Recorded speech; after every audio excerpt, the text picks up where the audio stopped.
Welcome back, you night owls. Tonight we embark on a journey to a place so remote, so hostile, and yet so profoundly significant that it might just hold the keys to Earth's true, forgotten history: Antarctica. You're floating above the vast, gleaming expanse of the white continent, a silent sentinel of time, its colossal ice sheet stretching endlessly beneath you, whispering secrets that few have ever truly heard. The air is so crisp it almost hums, and the biting cold would strip the warmth from your bones in minutes. A subtle, cheeky reminder that you probably won't survive this for long without a very good heater and a healthy imagination. So, before you get comfortable, take a moment to like the video and subscribe, but only if you genuinely enjoy what I do here. Now dim the lights, maybe turn on a fan for that soft background hum, and let's ease into tonight's journey together. You feel a subtle tremor beneath you, not of an earthquake, but of time itself shifting. Imagine, if you will, that the ice beneath you melts away, not in a catastrophic flood, but in a reverse motion geological time-lapse. The vast, gleaming white recedes, and in its place, verdant forests emerge, thick with ancient ferns and towering conifers. The air warms, and the chilling silence is replaced by the rustle of leaves and the distant calls of unfamiliar creatures. This is Antarctica as it once was, not the frozen wasteland you envision, but a vibrant, living landmass, nestled comfortably within the supercontinent Gondwana. Millions upon millions of years ago, you see it, a colossal landmass embracing what would one day become South America, Africa, India, Australia, and of course, Antarctica. It wasn't just a part of Gondwana, it was in many ways its heart. Rivers flowed freely, carrying sediment from ancient mountains, depositing it in fertile basins where life thrived. Dinosaurs, not unlike those you've seen depicted in textbooks, roamed these temperate lands. You can almost feel the spongy earth beneath your phantom feet, the humidity in the air, a far cry from the sub-zero temperatures you've come to associate with this continent. Historians still argue whether the exact timing of Gondwana's breakup was purely driven by plate tectonics, or if there were other, perhaps more dramatic geological forces at play. What is clear, however, is the inexorable pull of continental drift. Slowly, majestically, the great landmass began to fragment. South America and Africa began their westward and northward journeys, followed by India, then Australia. Antarctica, however, remained rooted near the South Pole, a geographic anchor in a world of moving plates. As it drifted further south, you perceive a subtle, gradual chill creeping into the air. The lush vegetation, once so dominant, begins to thin. The broad-leafed trees give way to hardier, more cold-resistant species. The vast inland seas and shallow coastal waters start to cool. This wasn't an overnight deep freeze, mind you, but a slow, almost imperceptible transformation, spanning eons. It's like watching a slow-motion film of a plant withering, but on a continental scale. One mainstream historical fact often overlooked is that Antarctica was one of the last continents to separate from Gondwana. Its deep connection to the other southern landmasses is evident in the fossil record, a quirky or fringed tidbit revealing shared species of plants and animals found across continents now separated by vast oceans. For example, the discovery of fossils of the freshwater reptile Lystrosaurus in Antarctica, South Africa, and India provided compelling evidence for the theory of continental drift, a concept that was once considered quite fringe itself. Imagine stumbling upon the fossilized remains of a crocodile-like creature in what is now a polar desert. It's enough to make you scratch your head, isn't it? Perhaps it's good you didn't need to apply crocodile dung sunscreen back then, eh? The most critical turning point in Antarctica's transformation was the opening of the Drake Passage between South America and the Antarctic Peninsula, and the concurrent widening of the Tasmanian Gateway between Antarctica and Australia. You observe these geological events as if from a cosmic vantage point. As these passages opened, roughly 34 million years ago, a formidable ocean current began to form, the Antarctic Circumpolar Current. This isn't just any current, it's the largest ocean current on Earth, a perpetual liquid wall that encircles the continent, effectively isolating it from warmer waters to the north. You witness the current's birth, a slow eddy that gradually gains momentum, building into an unstoppable force. It's like watching a massive cosmic washing machine spinning endlessly. This current acts as a thermal barrier, preventing warmer ocean currents from reaching the continent's shores. With this isolation, the continent began its relentless descent into the deep freeze you know today. Ice sheets, once small and localized, started to expand. Snowfall, instead of melting, began to accumulate year after year, century after century, millennia after millennia. The weight of this accumulating ice, you sense, is immense, pressing down on the very bedrock of the continent. It's like a colossal, invisible hand pushing down, slowly but surely. The once diverse flora and fauna retreated, unable to adapt to the plummeting temperatures and the encroaching ice. What was once a vibrant ecosystem slowly succumbed to the relentless march of the glaciers. This process, known as glaciation, transformed a temperate forested land into the polar desert you are now familiar with.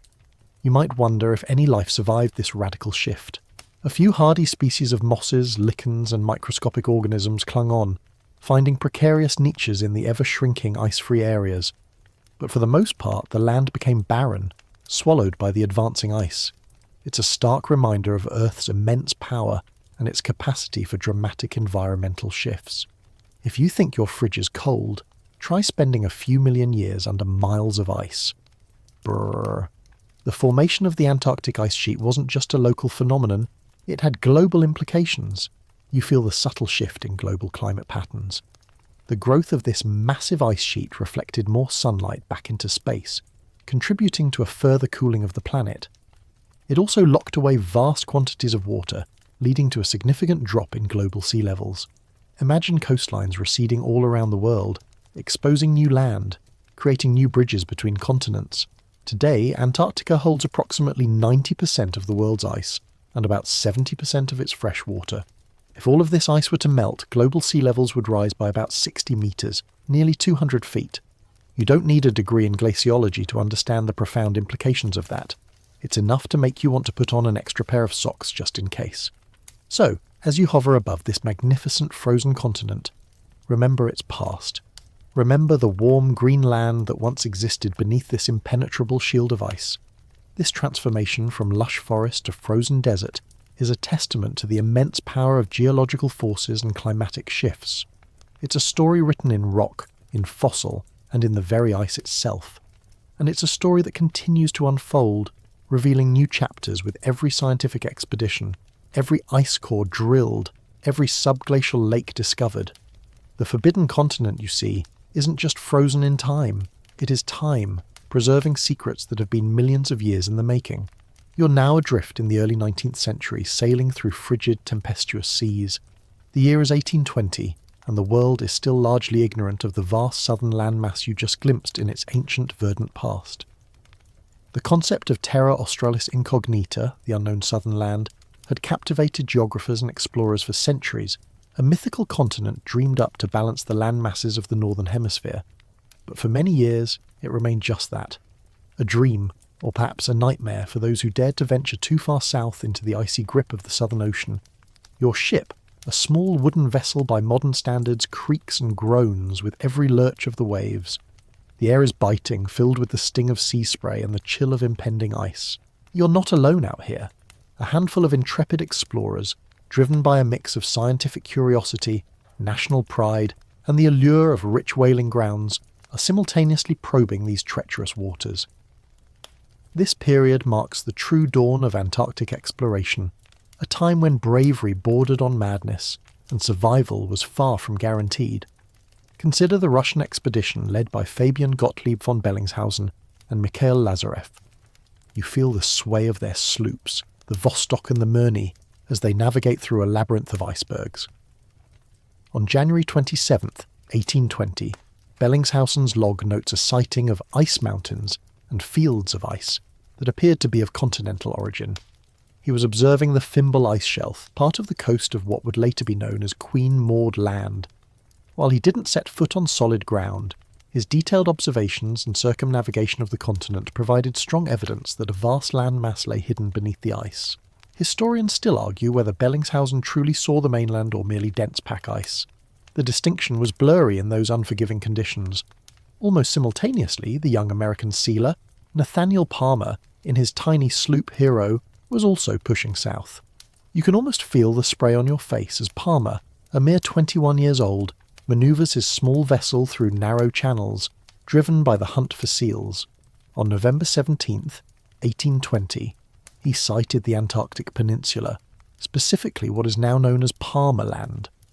Palmer's claim to discovery is often debated, but his audacity in such a small vessel is undeniable. Imagine sailing a boat the size of a modern-day fishing trawler into waters where icebergs the size of small cities lurk. You'd need nerves of steel, or perhaps a severe lack of common sense. Probably a bit of both, let's be honest. And then there's the British expedition led by Edward Bransfield, dispatched by the Royal Navy following a report from a commercial sealing captain. You are now aboard his brig, the Williams, battling fierce winds and blinding snow.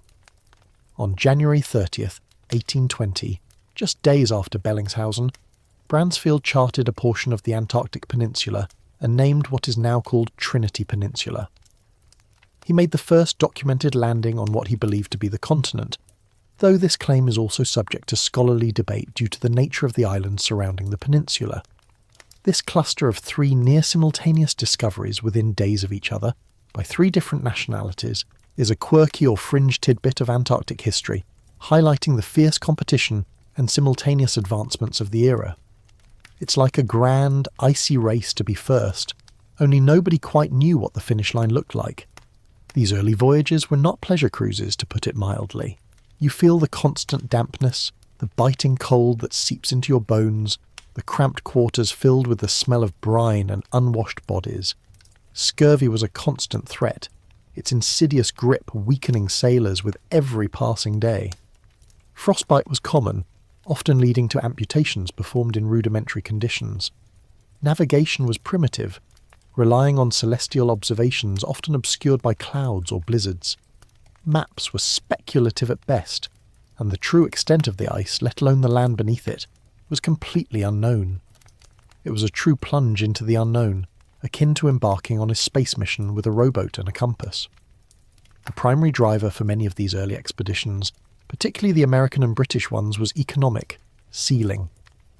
The Southern Ocean teemed with fur seals and elephant seals, whose blubber provided oil for lamps and pelts for fashion.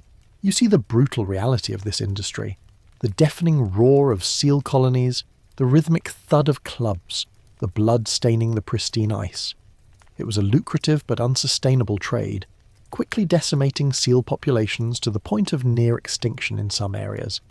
This commercial interest, though destructive, played a crucial role in pushing ships further south, inadvertently paving the way for geographical discovery. It's a bit like discovering a new planet because you were looking for a really good place to mine for glitter. One mainstream historical fact from this era is that the existence of a large southern continent was definitively proven by these voyages, even if its exact shape and size remained largely unknown. These pioneers, despite their differing motivations, collectively peeled back the first layers of the Antarctic enigma. They charted the first stretches of coastline, identified islands, and confirmed the forbidding nature of this polar realm. They laid the groundwork for future scientific exploration, showing that while challenging, the continent was not entirely impenetrable. As the years progressed, more expeditions followed. You observe the French explorer Jules Dumont d'Urville, who in 1840, in his ships Astrolabe and Zélie, landed on an island off the coast of Adélie Land and formally claimed it for France. He also made significant contributions to magnetology, and was one of the first to truly integrate scientific observation with exploration. Imagine trying to conduct detailed scientific measurements while your ship is battling a polar gale. Talk about multitasking. Then came the British expedition led by James Clark Ross, who incidentally was also Bellingshausen's former shipmate, commanding the Erebus and Terror between 1839 and 1843. You feel the might of his larger purpose-built ships as they push through the pack ice. Ross made significant discoveries, including the Ross Sea, the Ross Ice Shelf, a massive floating ice platform the size of France, and the active volcano he named Mount Erebus. He even got stuck in the ice for 4 days, a harrowing experience that would send shivers down anyone's spine. His expedition provided the first detailed scientific studies of the Antarctic region, including its geology, meteorology, and marine life. This was a crucial shift from mere discovery to systematic scientific inquiry. These early explorers faced unimaginable hardships. Their diet consisted largely of salted meat and hardtack, leading to widespread scurvy. Their clothing, though warm for the time, was no match for the relentless Antarctic cold, leading to frostbite and hypothermia. Communication with the outside world was non-existent. Once they sailed south, they were truly on their own, often for years at a time. The psychological toll of isolation, fear, and the constant struggle against the elements was immense. You can almost hear the lonely creak of the ship's timbers and the howl of the wind, the only companions for weeks on end. It's enough to make you appreciate your heated blanket and a good streaming service, isn't it? The stories of these men are filled with incredible feats of endurance, but also with tragic losses. Ships were crushed by ice, men were lost to the frozen sea, and many returned broken in body or spirit. Yet, their legacy endures. They were the ones who bravely stepped into the white void, charting the first lines on what was once a blank canvas. They dispelled ancient myths and replaced them with the stark, beautiful and terrifying reality of a continent encased in ice. They didn't just discover land, they discovered a new frontier of human endurance and scientific potential. And so, as you pull away from these early precarious voyages, you leave behind the creaking ships and the determined faces of men battling the elements. You carry with you the knowledge that the initial glimpses of Antarctica were hard-won, paid for with incredible courage, and often with lives.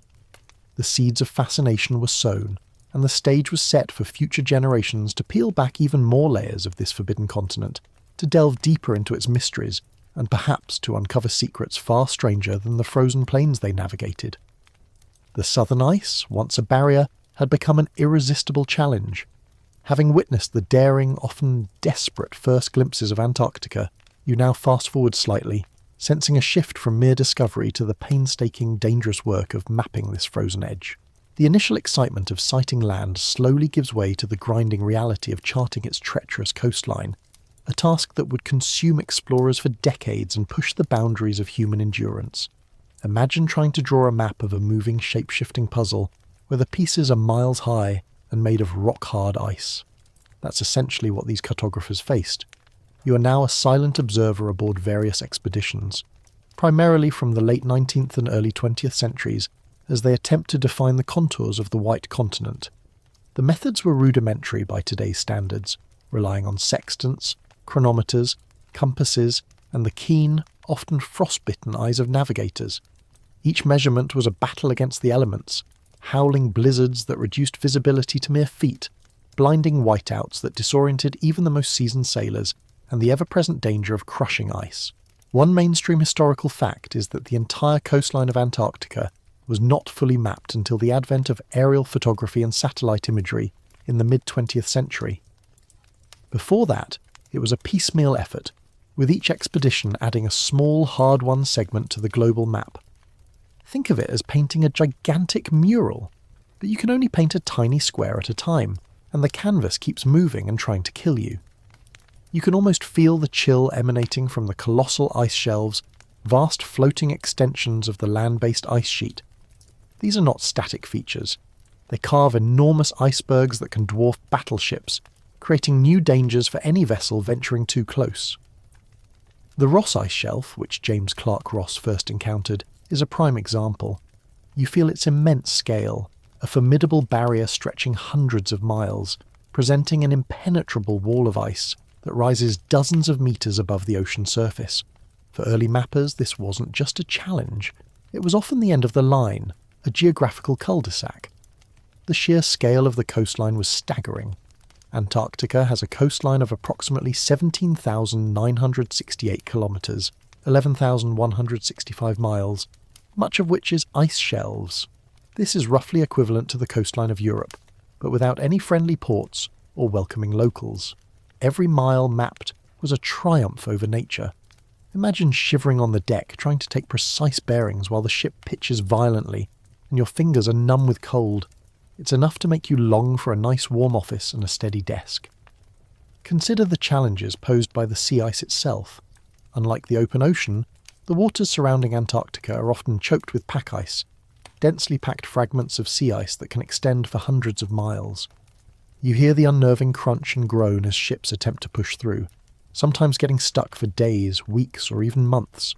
The fear of being trapped and crushed, a fate that befell many whaling and sealing ships, was a constant companion. It's like trying to navigate a swimming pool filled with shifting, razor-sharp dinner plates. only the dinner plates are the size of houses. A quirky or fringe tidbit from this era involves some of the fantastical cartographic errors and misinterpretations that arose from limited visibility and early surveying methods. For instance, some early maps depicted Antarctica as two separate land masses due to the deep indentation of the Ross and Weddell Seas, which were obscured by ice or difficult to penetrate. Others contained phantom islands that were merely optical illusions caused by mirages over the ice or icebergs mistaken for land. Imagine the frustration of a cartographer diligently adding a new island to the map, only for a later expedition to report it had vanished. It's enough to make you question reality, or at least the quality of one's binoculars.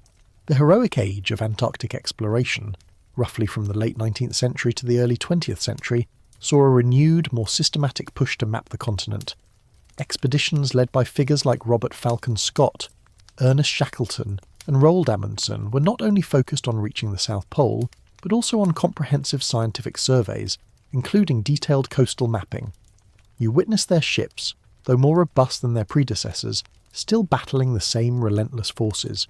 They deployed small boats to survey coves and bays, sent sledging parties across ice shelves to take measurements, and began to use kites and balloons for early aerial observations, primitive precursors to modern satellite mapping. Historians still argue whether the race to the South Pole ultimately overshadowed the equally vital, albeit less glamorous work of coastal mapping during the heroic age. While the pole captured public imagination, the painstaking survey work often went unnoticed, despite its profound long-term significance. The development of new technologies, though still basic, slowly began to aid the mappers. The steam engine, replacing sails as the primary propulsion, allowed ships greater manoeuvrability in ice-choked waters. Improved instruments, though still manual, offered more precise measurements. Yet, the core challenge remained the same: confronting an environment designed, it seemed, to defy accurate depiction. You see the slow, arduous process of building up the map piece by piece. One expedition might chart a few hundred miles of the Dronning Maudland coast, another might penetrate the Weddell Sea and map its ice-filled fringes. Each small addition was celebrated, a victory against the vast unknown. But for every mile charted, there were thousands more hidden beneath the relentless ice, or shrouded in perpetual fog. The concept of land-fast ice was another constant challenge. This is sea ice that is fastened to the coast, providing a temporary but stable platform. While useful for establishing shore parties or depots, it could break away without warning, carrying unsuspecting explorers out to sea. You can imagine the terror of waking up to find your camp, previously on solid ice, now drifting precariously on an iceberg into the open ocean. It's enough to make you stick to a nice, warm bed, far from any ice. Despite the dangers, the allure of the unknown was too strong. The promise of discovering a new bay, a hidden mountain range, or an unrecorded island spurred these men onward. They were driven by a desire to complete the global map, to fill in the last great blank space on Earth. And for many, there was also the profound scientific curiosity about the geological composition of this vast land. Was it one continent, or an archipelago of islands bound by ice? This was a major scholarly debate of the time. The mapping efforts were not just about lines on a chart, they were about understanding the very nature of the continent. Was it a high plateau or a mountainous region? Was it connected to South America or Australia in any meaningful way? The answers to these questions began to emerge slowly, painstakingly, through the accumulated data from these coastal surveys. The sheer scale of the ice sheet began to be truly appreciated as expeditions tried, and often failed, to penetrate its interior. You observe the stark beauty of the landscape that these mappers encountered: towering ice cliffs, iridescent blue icebergs, and the occasional glimpse of exposed rock, revealing the ancient geology beneath. It was a visual feast, but one that demanded constant vigilance and respect. The beauty was often a deceptive mask for the unforgiving nature of the environment. By the mid-20th century, the advent of aircraft and later satellite technology revolutionized Antarctic mapping. Suddenly, views that would have taken years of dangerous ship-based surveys could be obtained in hours from the air. You see the fuzzy black and white photographs taken from early planes, gradually piecing together the full mosaic of the continent. These aerial surveys provided the first comprehensive and accurate picture of Antarctica's coastline. finally filling in the remaining blank spaces and correcting earlier errors. It's a bit like finally getting a Google Earth view after years of drawing maps by hand from a rowboat. The relief must have been immense. Yet, even with modern technology, the mapping of Antarctica remains an ongoing process. The dynamic nature of the ice, the constant carving of icebergs, and the subtle shifts in the coastline due to climate change mean that maps are always being updated. The deep geological structures beneath the ice too continue to be explored using advanced radar and seismic techniques, pushing the boundaries of what can be mapped. So, as you leave the era of detailed coastal mapping, you appreciate the immense dedication and courage of those who painstakingly pieced together the geographical puzzle of Antarctica.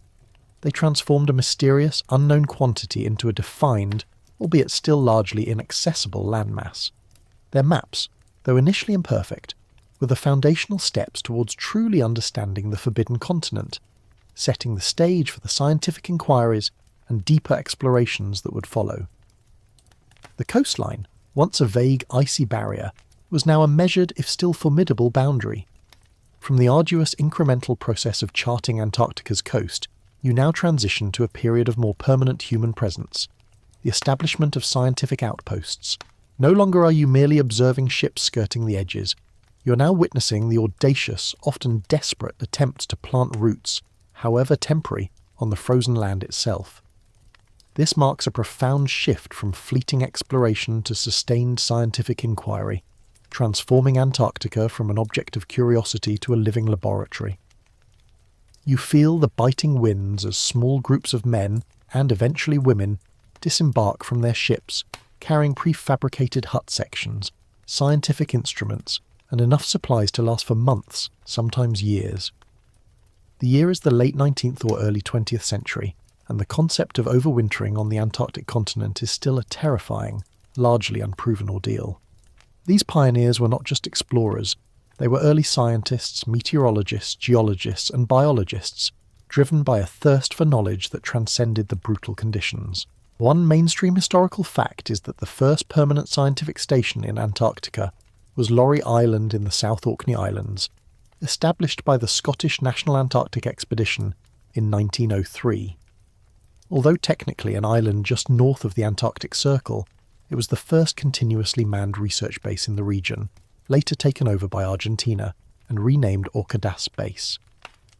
This marked a crucial precedent, that humans could, indeed, survive and conduct long-term research in these hostile latitudes. You can almost hear the excited chatter as the first scientific instruments are carefully unpacked, protected from the cold by thick gloves, perhaps even with frozen fingers. The motivations for these early scientific outposts were diverse. Many were linked to the ongoing heroic age expeditions, where a primary goal was often reaching the South Pole. However, these expeditions also recognised the immense scientific value of the continent itself. They sought to understand its unique meteorology, its geological structure, its unexplored marine life, and its profound influence on global weather patterns. Imagine trying to set up a delicate seismograph in a hut buffeted by winds that could rip the roof off. It's a testament to their dedication. You witness the daily struggle for survival at these isolated outposts. Huts were cramped, often damp, and perpetually cold despite roaring stoves that consumed vast quantities of coal. Food was monotonous and lacked fresh produce, making scurvy a constant spectre, even with the emerging understanding of its causes. Imagine eating salted beef and biscuits, day in and day out for months on end. It's enough to make you crave a fresh salad, or at least a juicy piece of fruit. A quirky or fringe tidbit from these early stations often involves the ingenious and sometimes bizarre methods used to combat the extreme cold and isolation. For instance, some expeditions would bring live animals like pigs or chickens for fresh meat and eggs, only to find them ill-suited to the environment. Others experimented with strange diets or even stranger remedies for various ailments. There are anecdotes of scientists meticulously documenting their own declining mental states due to the perpetual darkness of winter, a grim but fascinating form of self-experimentation. One truly bizarre account mentions a scientist trying to melt ice for drinking water using his own body heat by wrapping a block of ice in blankets and sleeping with it. Not the most efficient method, but certainly memorable.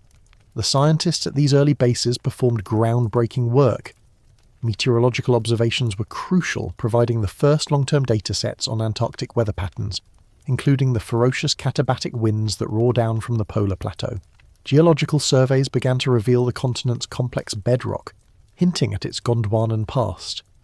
Biological studies identified unique species of flora and fauna adapted to the extreme cold, from hardy lichens to specialized fish in the surrounding ocean. You see them patiently collecting samples, often in conditions that would send most people scurrying for shelter. Historians still argue whether the initial scientific output from these early stations fully justified the immense human and financial cost of maintaining them. However, what is undeniable is that they laid the essential groundwork for all future Antarctic research, proving that sustained human presence was possible. Consider the challenges of communication. For months, sometimes over a year, these outposts were completely cut off from the rest of the world. No internet, no satellite phones, not even reliable radio in the very early days. Messages were carried by ship, a process that could take months or even years for a reply. You sense the profound isolation, the feeling of being utterly alone on the furthest reaches of the Earth. This mental fortitude, as much as physical resilience, was essential for survival.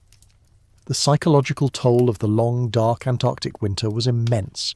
Weeks, sometimes months without seeing the sun, plunged into a perpetual twilight or complete darkness. The silence, broken only by the wind or the groan of the ice, could be deafening. To combat this, routines were meticulously maintained, scientific work continued, and leisure activities like reading, card games, and even amateur theatricals were organised. The camaraderie among the small groups of men was vital for mental well-being. It's a bit like a very, very long, cold and intense reality TV show, but without the cameras or the prize money. Just the grim satisfaction of data. These early stations also served as vital staging points for inland journeys and attempts to reach the South Pole. You see the scientists doubling as logistics experts, preparing depots of supplies, mapping routes, and testing equipment for the arduous sledging trips. The success of many pole attempts depended heavily on the support provided by these stationary bases. The period between the 1930s and 1950s saw a renewed interest in establishing more widespread, though still temporary, stations. Governments, increasingly aware of Antarctica's strategic and scientific importance, began to fund larger expeditions. The British Graham Land Expedition, BGLE, in the 1930s, established a base on Deception Island, a natural harbour within a volcanic caldera, offering a rare degree of shelter. You observe the ingenious use of the island's volcanic heat, in some parts for warmth, a peculiar advantage in such a cold environment. The post-World War II era brought significant changes. The development of more robust aircraft, improved communications, radio became more reliable, and better cold weather gear made long-term occupation more feasible. Nations like the United States, Britain, Argentina, Chile, Australia, and New Zealand began to establish a greater presence, often driven by a mix of scientific interest and geopolitical aspirations. One significant event was Operation High Jump in 1946-47, which you will delve into in the next section. While primarily a naval exercise, it also involved significant scientific components, including aerial mapping and the establishment of temporary research camps. This expedition, with its sheer scale, marked a new era in Antarctic operations, moving beyond the small heroic age bases to much larger, more coordinated efforts. The International Geophysical Year, IGY, of 1957-58 was a pivotal moment. This global scientific collaboration saw 12 nations establish over 60 new research stations across Antarctica. You see a flurry of construction activity, the arrival of specialized ice-strengthened ships, and the deployment of scientists from a multitude of disciplines. This unprecedented international cooperation transformed Antarctica into a continent dedicated to science. It was a massive, coordinated effort, showing what humanity could achieve when it decided to collaborate on something truly grand, rather than argue over who got the last biscuit. The findings from these proliferating stations were revolutionary. They confirmed that Antarctica was indeed a single continent beneath its ice. They provided crucial data for understanding global weather patterns, the Earth's magnetic field, and the dynamics of the ice sheet itself. Discoveries of unique microbial life forms adapting to extreme cold, and early ice core samples began to hint at the continent's profound climatic history. You witnessed the evolution of the bases themselves, from rudimentary huts to more sophisticated modular structures designed to withstand the harshest blizzards. Tractors and specialized snow vehicles replaced dog sleds for internal transport. The lives of the scientists, while still challenging, became less precarious. Yet, the sense of isolation and the profound respect for the raw power of nature remained. As you step away from these burgeoning scientific outposts, you leave behind the hum of generators, the chatter of scientists, and the faint scent of kerosene. You carry the understanding that these early precarious footholds were not just buildings, they were beacons of human endeavour, laboratories on the very edge of the world. They transformed Antarctica from an unknown land into a known, albeit still mysterious, scientific frontier, laying the groundwork for the more advanced research and discoveries that would continue to unravel the continent's deepest secrets. The ice was no longer just a barrier, it was a canvas for profound scientific discovery. The year is 1946, and a new, formidable presence looms over the Antarctic horizon.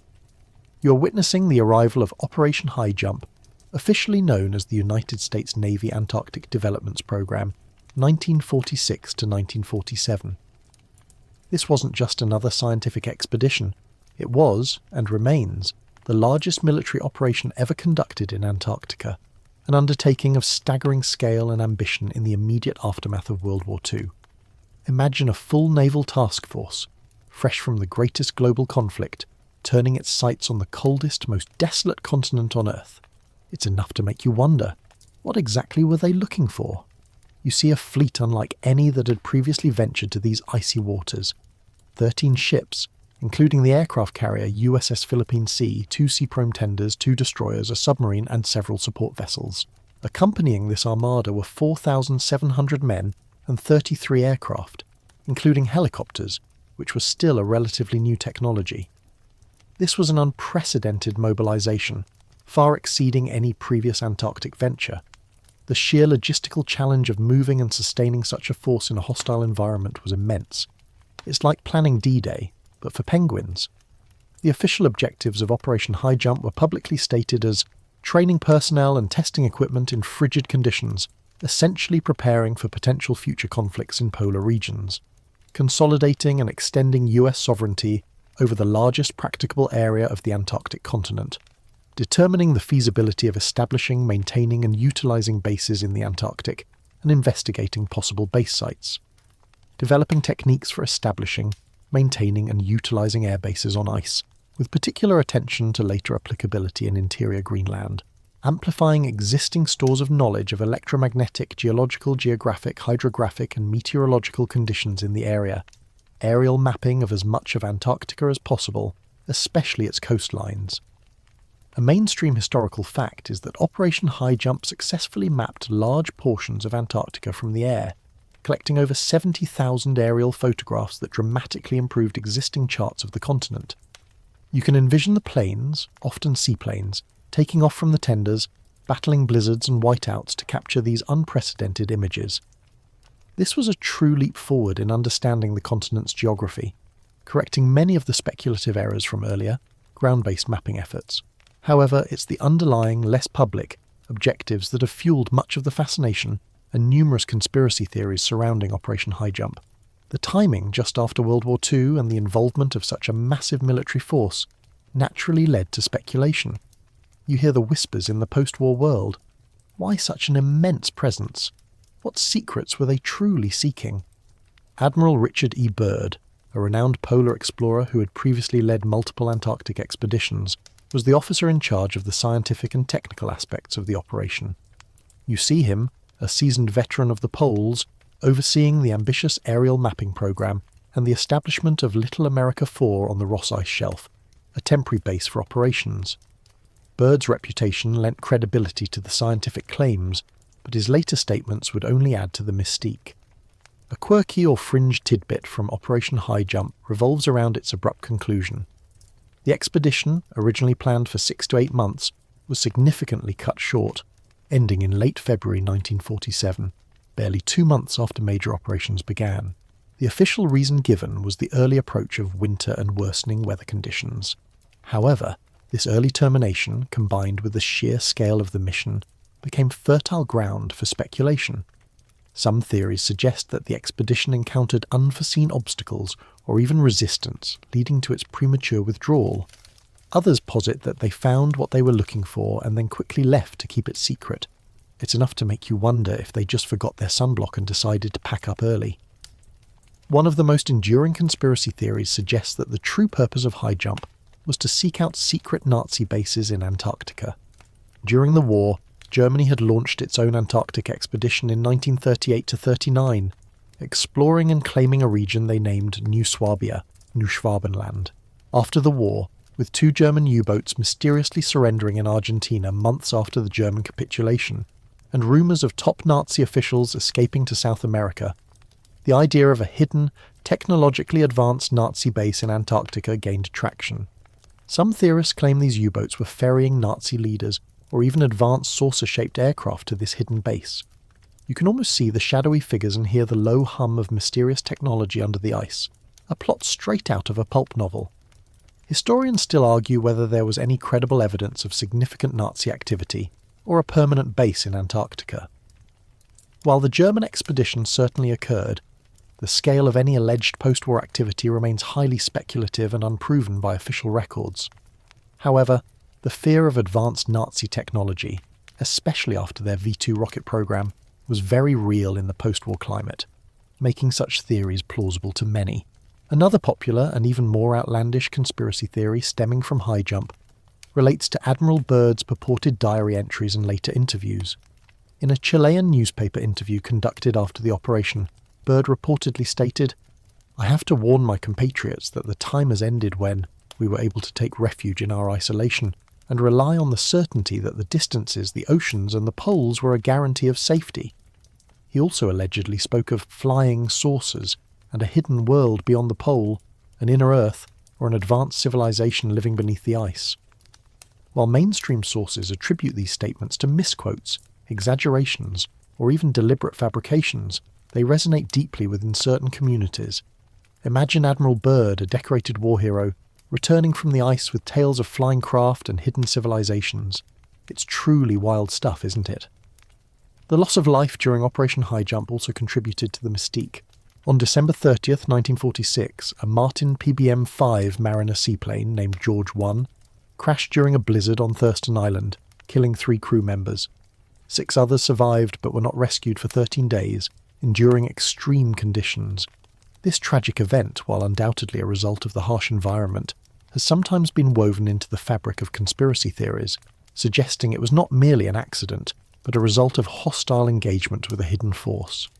It's easy to spin a tale when facts are scarce, and the environment is so utterly unforgiving. Despite the controversies, the concrete achievements of Operation High Jump were significant.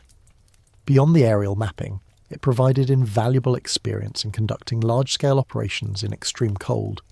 It tested new equipment, from specialized cold weather gear to early helicopters and amphibious vehicles.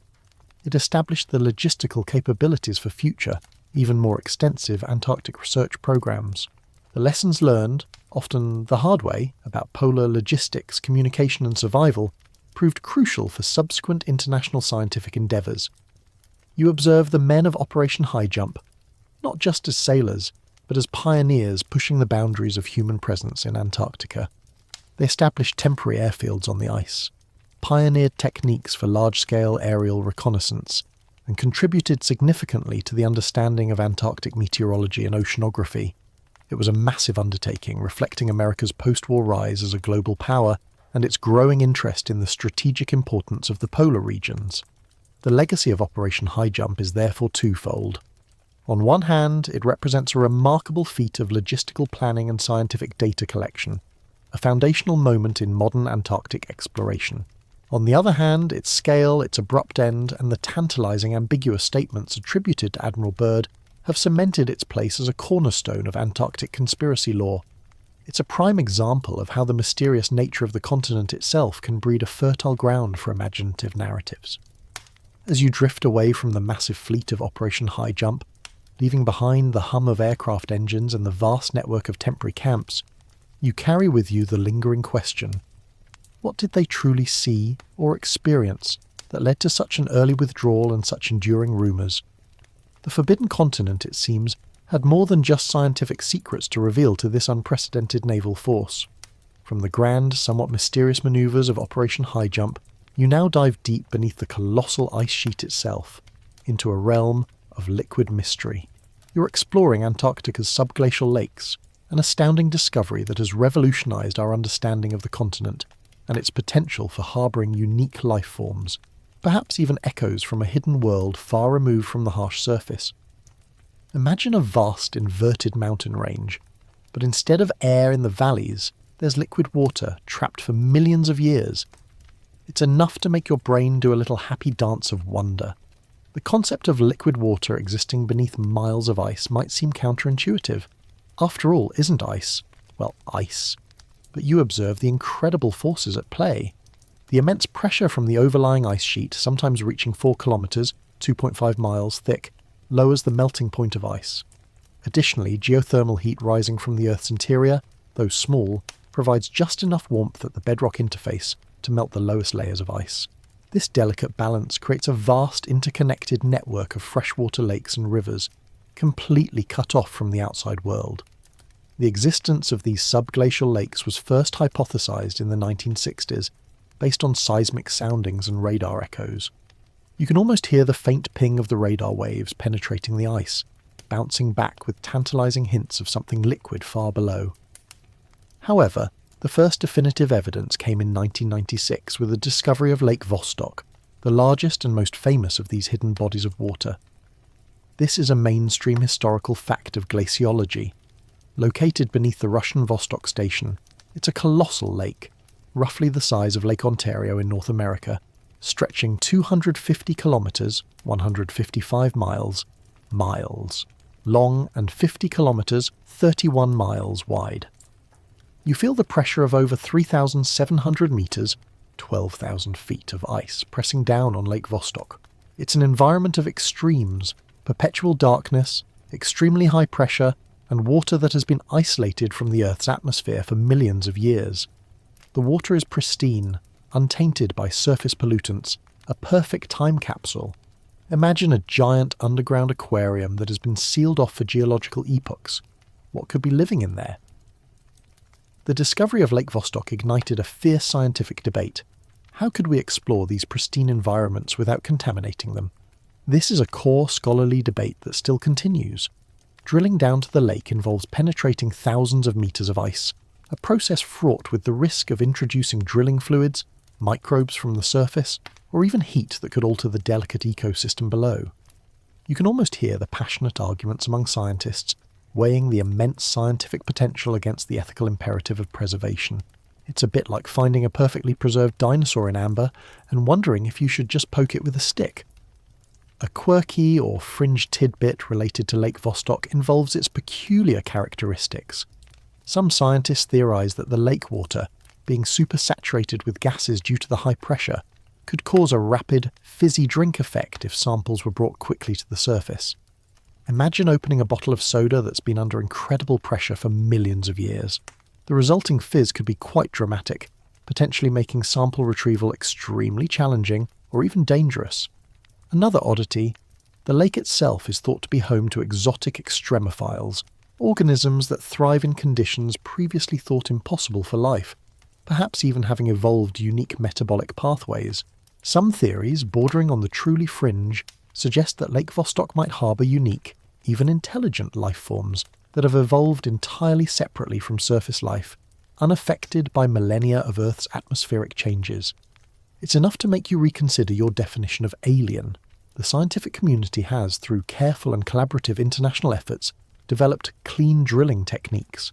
You observe the painstaking process, using hot water drilling or advanced clean ice coring, where the final meters are penetrated by a thermal probe, ensuring that only the purest ice and water are sampled. The goal is to collect samples of the lake water and any microbial life it contains without compromising its untouched environment. Since the discovery of Lake Vostok, radar surveys have revealed a vast and intricate network of over 400 subglacial lakes beneath the Antarctic ice sheet. You see them spread across the continent like a hidden circulatory system, some large, some small, some interconnected by subglacial rivers. Each lake represents a unique, isolated ecosystem, a potential treasure trove of ancient life and climate data. Consider Lake Ellsworth in West Antarctica, explored by a British team, or Lake Mercer, where an American team successfully drilled and recovered water and sediment samples in 2019. You watch as a robotic probe is carefully lowered through the boreholes, equipped with cameras and sensors, sending back the first images from these deep, dark waters. The excitement in the scientific community is palpable. It's like opening a new wing of a museum that's been sealed for millennia. The implications of these discoveries are profound. For one, these lakes act as a lubricant for the ice sheet above them.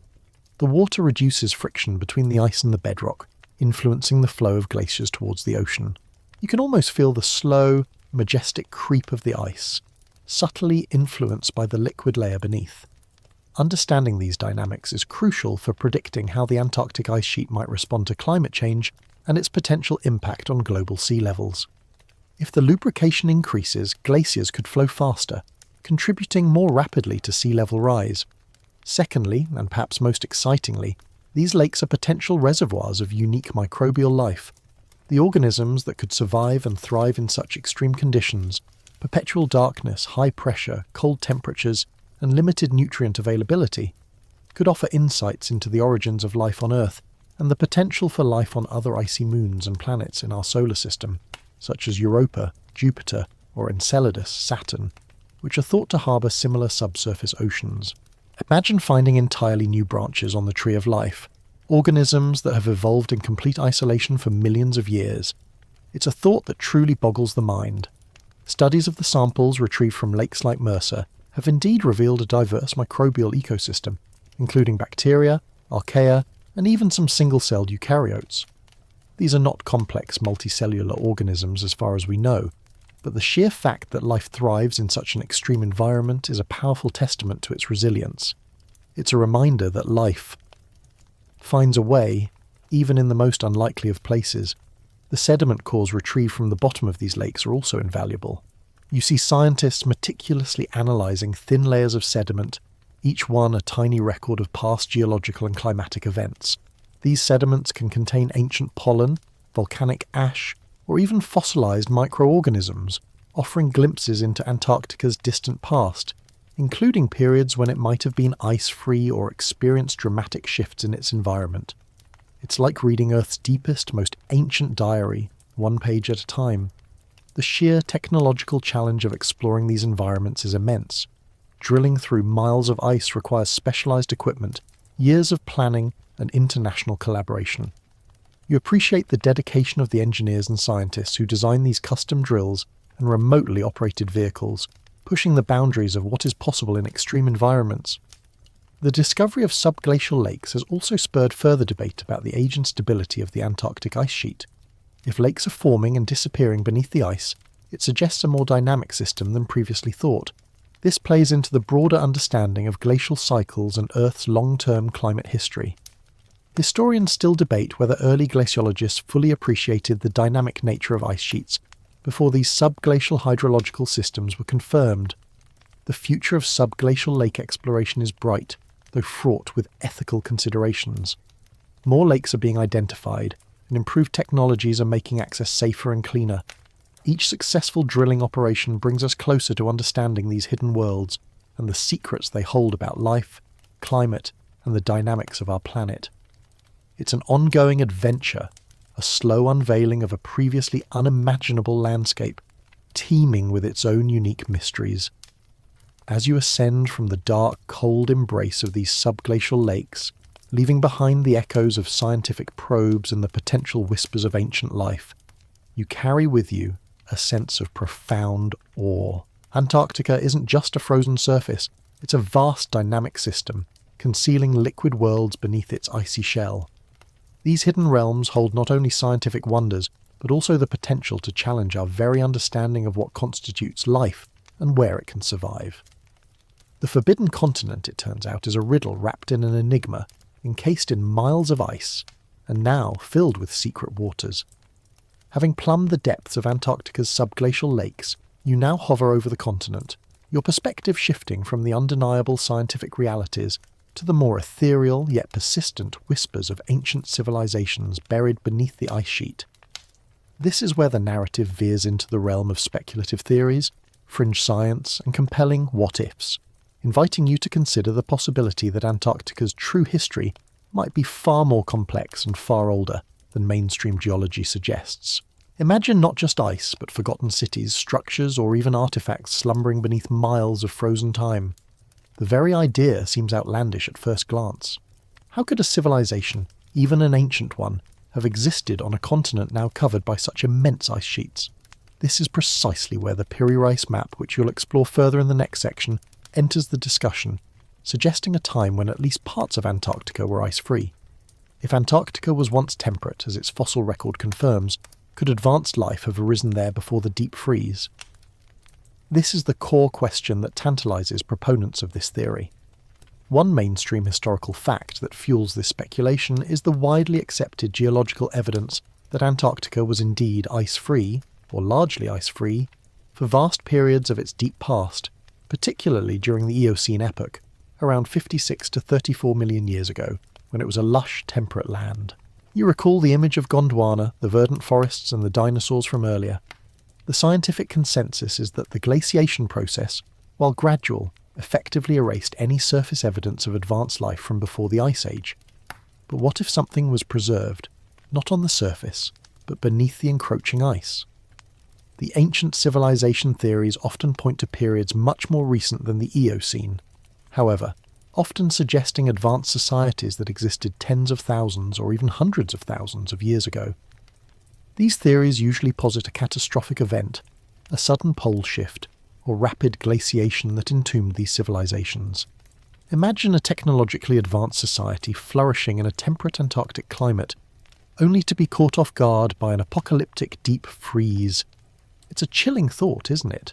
You might encounter references to the work of people like Charles Hapgood, whose Earth crust displacement theory, popularized by Albert Einstein in a foreword to one of Hapgood's books, suggested that the Earth's entire outer crust could periodically shift, moving continents into new latitudinal positions. Hapgood theorized that Antarctica could have been in a more temperate zone relatively recently, allowing for a civilization to develop, before a rapid shift moved it to its current polar position, causing immediate glaciation. While mainstream geology largely refutes rapid, wholesale crustal displacement, the idea provides a mechanism for a relatively recent ice-free Antarctica. It's a bit like imagining your entire house sliding across the neighbourhood, except it happens to continents, and very, very slowly. A quirky or fringe tidbit often cited in these theories are anecdotal reports and alleged leaks from early expeditions, including Operation High Jump, speaking of strange structures or anomalies detected beneath the ice. You hear tales of radar echoes indicating geometric patterns, vast underground caverns, or even metallic objects of unnatural origin. These reports are almost always unverified, often coming from anonymous sources or misinterpreted data, but they feed the narrative of hidden ruins. One such persistent rumour suggests that High Jump encountered massive, ancient gateways or entrances leading deep beneath the ice, perhaps guarded by unknown forces. It's enough to make you wonder what kind of security system an ancient civilization would have. Probably not a simple padlock, right? The challenge, of course, is proof. With miles of ice covering the continent, direct archaeological exploration is impossible. Proponents often rely on indirect evidence such as the aforementioned Piri-Reis map, or interpretations of seismic data and ground-penetrating radar. When a radar image shows an anomaly, is it a natural geological formation, or is it the corner of a buried pyramid? The interpretation often depends on the preconceived notions of the observer. Historians still argue whether the fascination with lost civilizations in Antarctica is more a reflection of human yearning for hidden knowledge than any concrete evidence. The concept of Atlantis often finds its way into these Antarctic theories. Some believe that the mythical island described by Plato could have been located in Antarctica when it was in a warmer latitude. The sudden disappearance of Atlantis could then be linked to a rapid climate shift or pole displacement, burying the advanced civilization under ice. You recall Plato's descriptions of a highly sophisticated society with incredible technology, and you imagine such a place nestled in a green, ancient Antarctica. The idea is certainly captivating. Another fascinating, albeit fringe theory proposes that Antarctica is not just home to one lost civilization, but perhaps a repository for multiple ancient global civilizations. This theory suggests that various technologically advanced societies throughout Earth's history, facing impending global catastrophes, somehow managed to preserve their knowledge, or even some of their structures in the neutral and remote location of Antarctica, perhaps using advanced technology to create subterranean shelters. It's like a cosmic safe deposit box for planetary secrets, hidden under the world's biggest freezer. You might also encounter claims of strange geological formations misinterpreted as artificial structures. For example, some natural rock formations, when viewed from a distance or through limited resolution imagery, can appear strikingly symmetrical or geometric. The famous pyramid structure discovered in the Ellsworth Mountains, visible in some satellite images, is a case in point. While geologists explain it as a naturally occurring horn mountain shaped by glacial erosion, its striking resemblance to a pyramid has fueled countless online discussions about ancient Antarctic architects. It's a reminder that sometimes a mountain is just a mountain, even if it looks like something out of a sci-fi movie. The allure of these theories lies in their ability to answer some of the bigger questions about human history. If there was an advanced civilization in Antarctica, what happened to them? What technology did they possess? Could their existence explain some of the unexplained phenomena or architectural marvels found elsewhere on Earth, like the pyramids of Egypt or the inexplicable precision of ancient megastructures? The idea creates a unified, albeit speculative, narrative for many historical enigmas. Some theorists even suggest that the elites or secret societies of today are aware of these hidden ruins and are actively working to suppress the information.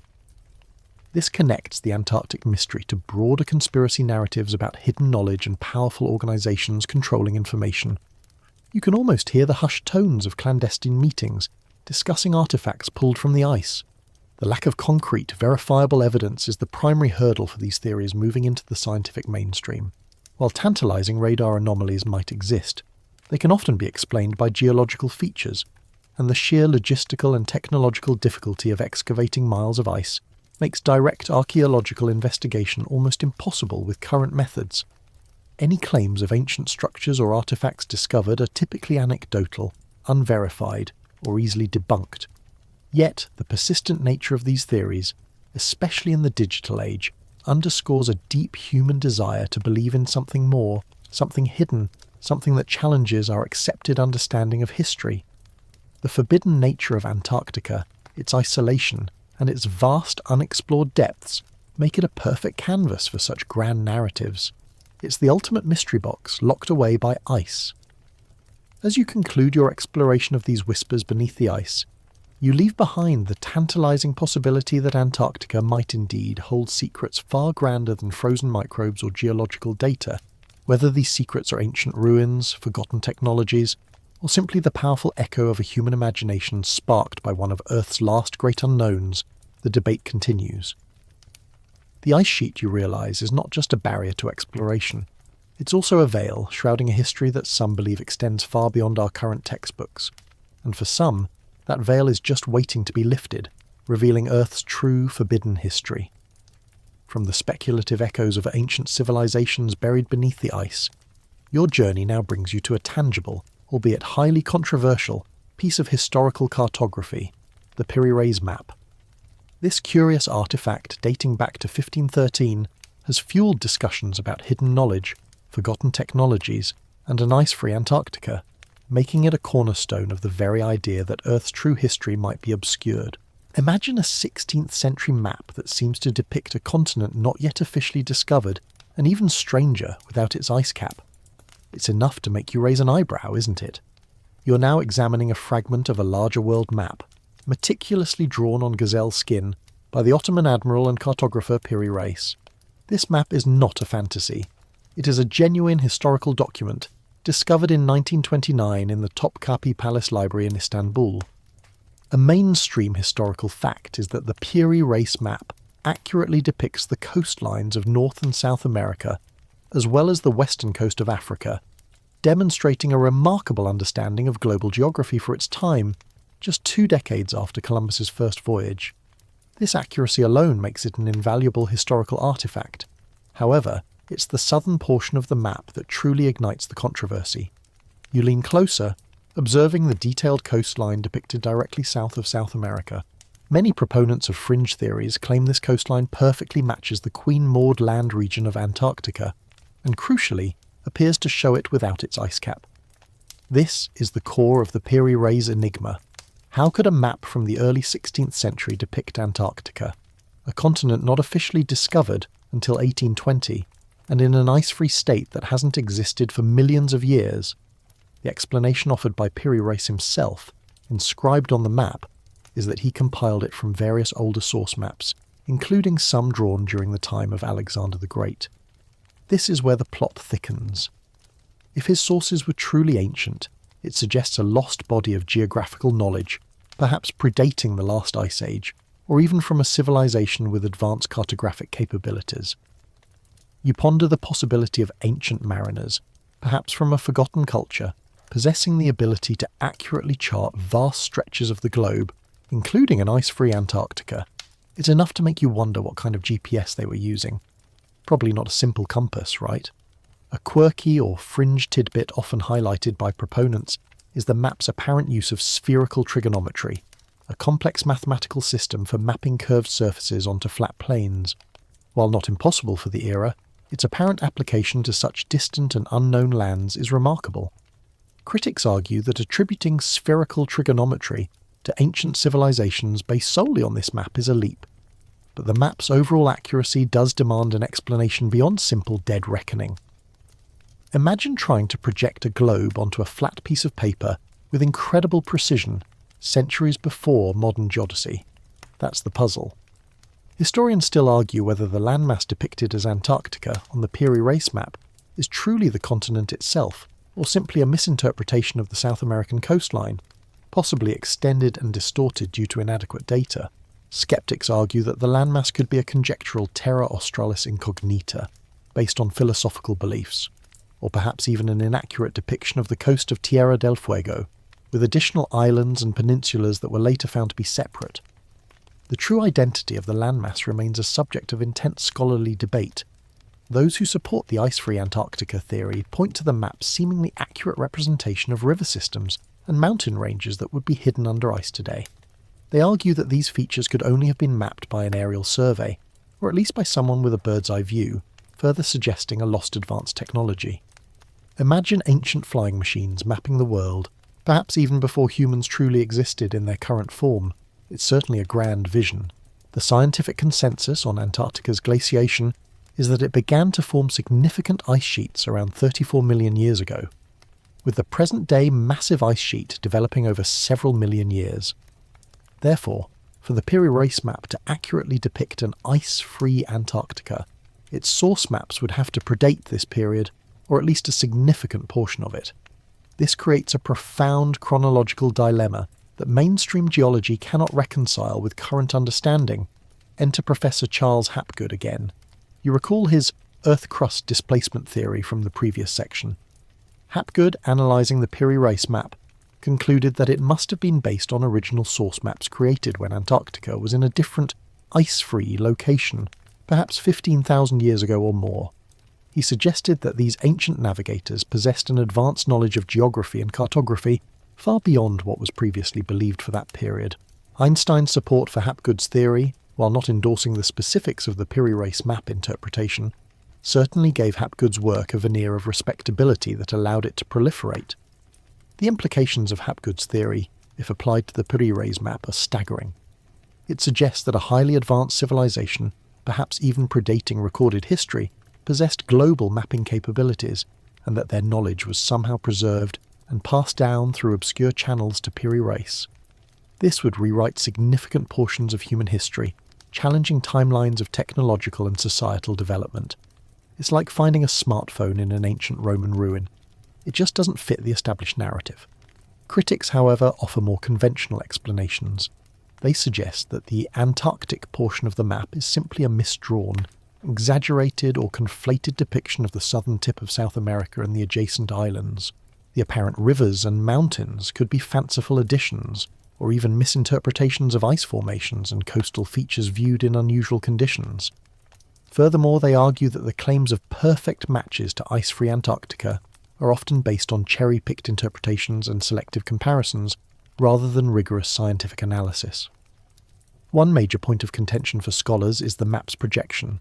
While some see evidence of a complex projection, others argue it's a more traditional portolan chart, adapted and perhaps distorted. Historians still argue whether the map's undeniable accuracy in some areas is due to a forgotten advanced knowledge or simply a testament to the skill of Renaissance cartographers who synthesized the best available, albeit often fragmented, information. The Piri-Reis map is not unique in its apparent anomalies.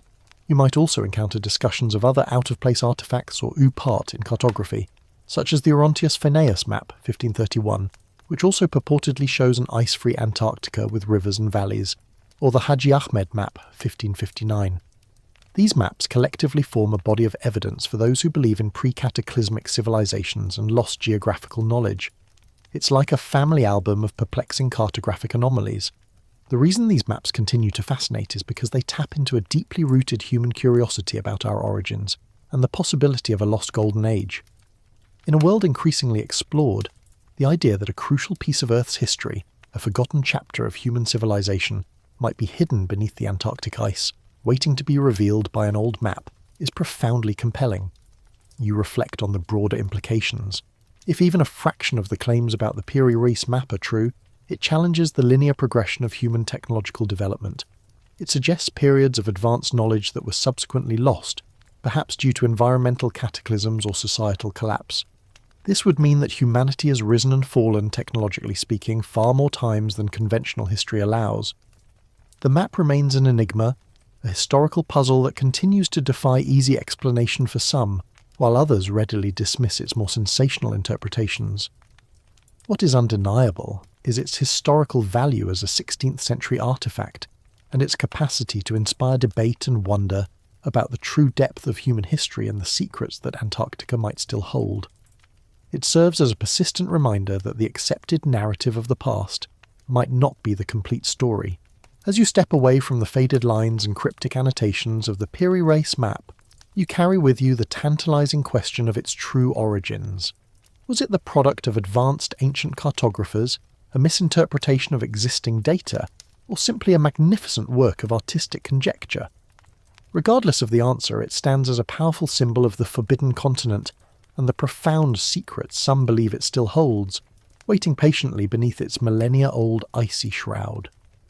From the enigmatic lines of the Piri-Reis map, which hint at a history far older than conventionally accepted, you now delve into the murky, captivating realm of secret bases and clandestine operations nestled within Antarctica's frozen expanse. This is where the whispers of lost civilizations converge with geopolitical intrigue, creating a tapestry of conspiracy theories that paint the white continent as a hub for hidden agendas, advanced technology, and shadowy entities. Imagine not just scientific stations, but fortified underground complexes, concealed airstrips, and mysterious activities conducted far from prying eyes.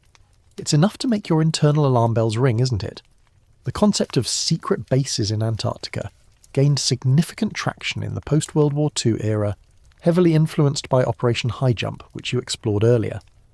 The sheer scale of that US Navy expedition, coupled with its abrupt curtailment and the ambiguous statements attributed to Admiral Byrd, laid fertile ground for speculation. If the world's most powerful navy deployed such a force, what were they really doing? And why did they leave so quickly? The most enduring and widespread theory centres around the idea of secret Nazi bases. You recall the German Antarctic expedition of 1938-39, which explored and claimed New Swabia, New Schwabenland. While mainstream historical fact states that this was a scientific and territorial claim expedition, conspiracy theories assert that it was a precursor to establishing a permanent clandestine base.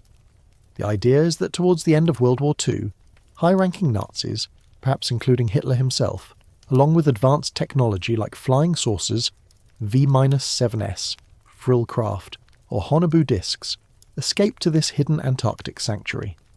You hear the proponents of this theory claim that the Nazis developed incredible anti-gravity technology, perhaps aided by occult knowledge or even extraterrestrial contact, and that these hidden bases, deep beneath the ice, allowed them to continue their research and maintain a secret, technologically superior force. Operation High Jump in this narrative becomes a failed attempt by the US to neutralize this secret Nazi stronghold.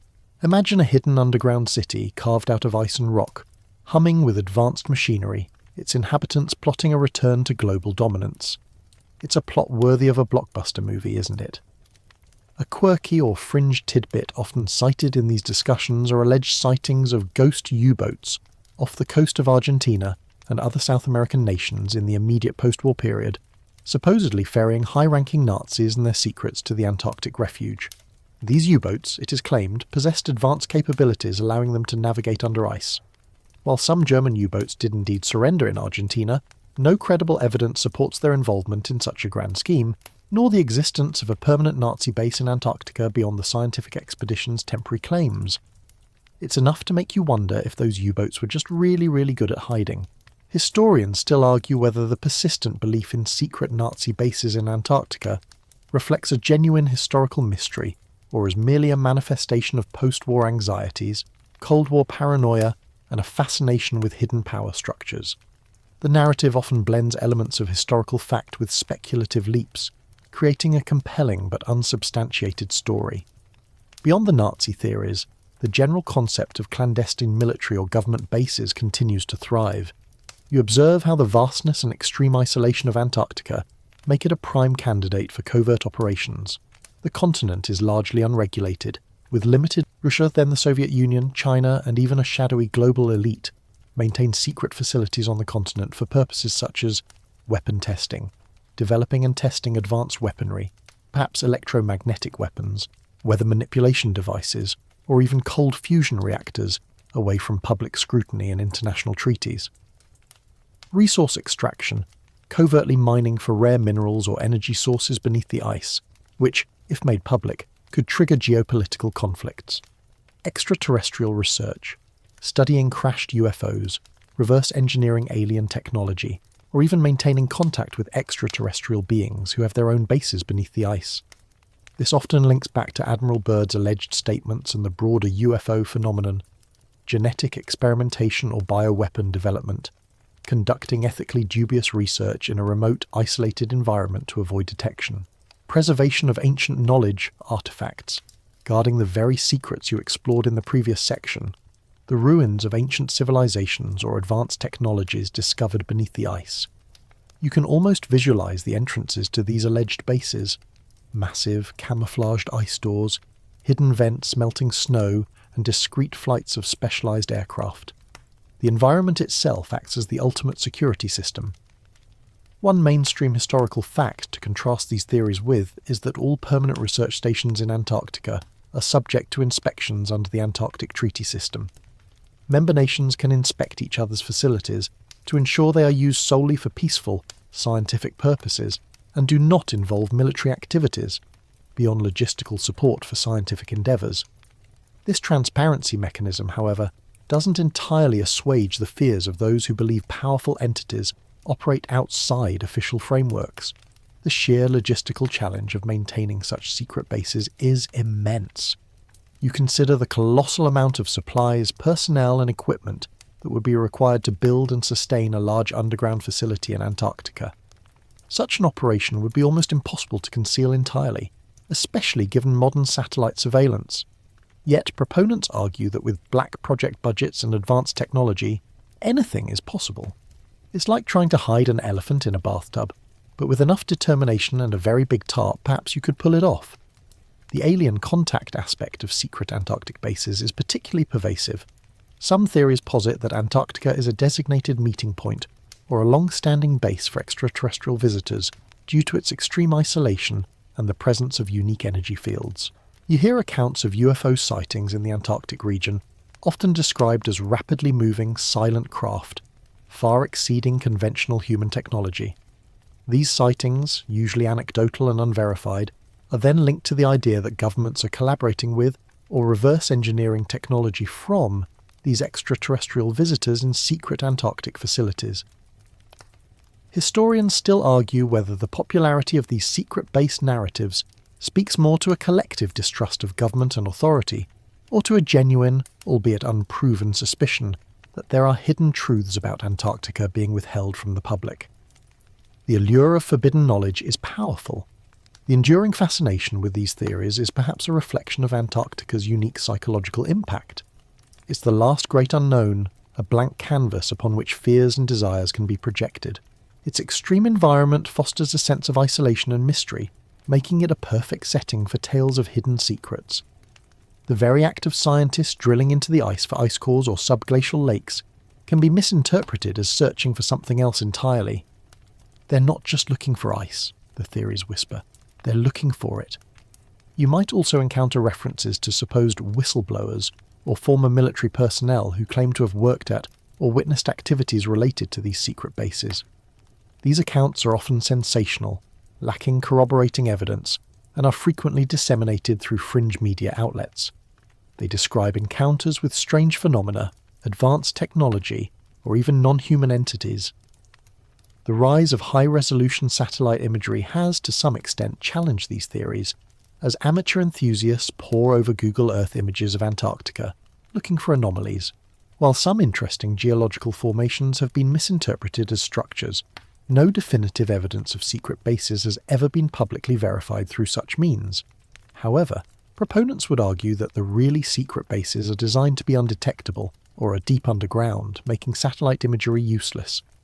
As you step away from the shadowy realm of secret Antarctic bases, you leave behind the hum of imagined subterranean machinery and the whispers of hidden agendas. Whether they exist only in the fevered imaginations of conspiracy theorists or genuinely lurk beneath the vast silent ice, these narratives underscore the profound mystery that Antarctica continues to embody. It's a continent that refuses to give up its secrets easily, a place where the line between scientific exploration and speculative fiction often blurs, creating a fertile ground for the belief that Earth's true history is not only forbidden, but also carefully concealed within its icy depths. From the shadowy whispers of secret bases, you now turn your gaze skyward, above the vast, gleaming expanse of Antarctica, to confront another layer of its profound mystique: alien encounters and unidentified phenomena. The Forbidden Continent, with its extreme isolation, magnetic anomalies, and deep mysteries, has become a focal point for claims of UFO sightings and alleged extraterrestrial activity. Imagine silent, luminous craft darting across the polar skies, or strange lights appearing over remote ice fields. It's enough to make you instinctively look up, isn't it? The narrative of UFOs in Antarctica is deeply intertwined with its remoteness. Unlike urban areas, there are no city lights to obscure the night sky, no dense air traffic to confuse radar signatures, and a minimal human population to witness or misidentify objects. This makes the continent, in the eyes of UAP enthusiasts, a pristine observation ground, or perhaps a convenient and discreet base for non-human intelligences. One mainstream historical fact to consider is that Antarctica's unique atmospheric conditions and magnetic poles can indeed create unusual visual phenomena, such as mirages, fata morgana, sundogs, and various auroral displays.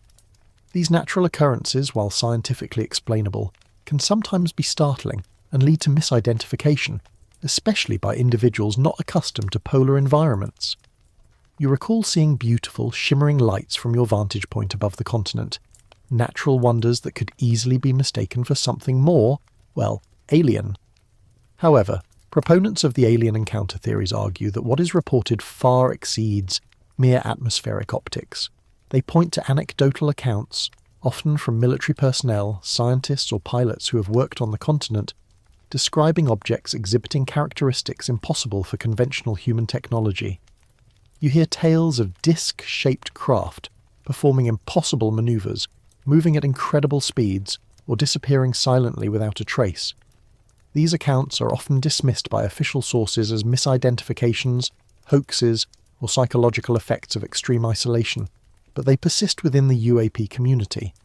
A quirky or fringe tidbit often cited is the alleged disclosure of former military personnel who claim to have witnessed or been involved in operations related to UFOs in Antarctica. These individuals, often anonymous or operating on the fringes of the mainstream, describe encounters with craft that emerge from or disappear into the ice, suggesting that extraterrestrial entities might have sub-ice bases on the continent, Some even claim direct contact or collaboration between human and alien entities within these secret facilities, a direct link to the secret bases theories you just explored. Imagine a hidden network of tunnels and vast caverns, not just for humans, but for visitors from beyond our planet.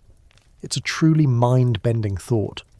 Historians still argue whether the surge in Antarctic UFO reports during certain periods, e.g. after Operation High Jump, or during the Cold War era, was more a reflection of heightened global tensions and the popularization of science fiction, rather than an increase in genuine anomalous phenomena. The human mind, especially under stress or in isolation, can interpret unfamiliar sights in extraordinary ways. The focus on Antarctica as a potential alien hotspot often links to its magnetic anomalies, which you'll explore in detail next. The South Magnetic Pole, the powerful auroras, and the unique geomagnetic environment are sometimes hypothesized as being attractive to advanced extraterrestrial civilizations, perhaps for energy generation, navigation, or as a shielded location for their operations. You sense the invisible currents of the Earth's magnetic field swirling below, a powerful force that might indeed draw attention from beyond our world. The ancient aliens hypothesis also plays a significant role here.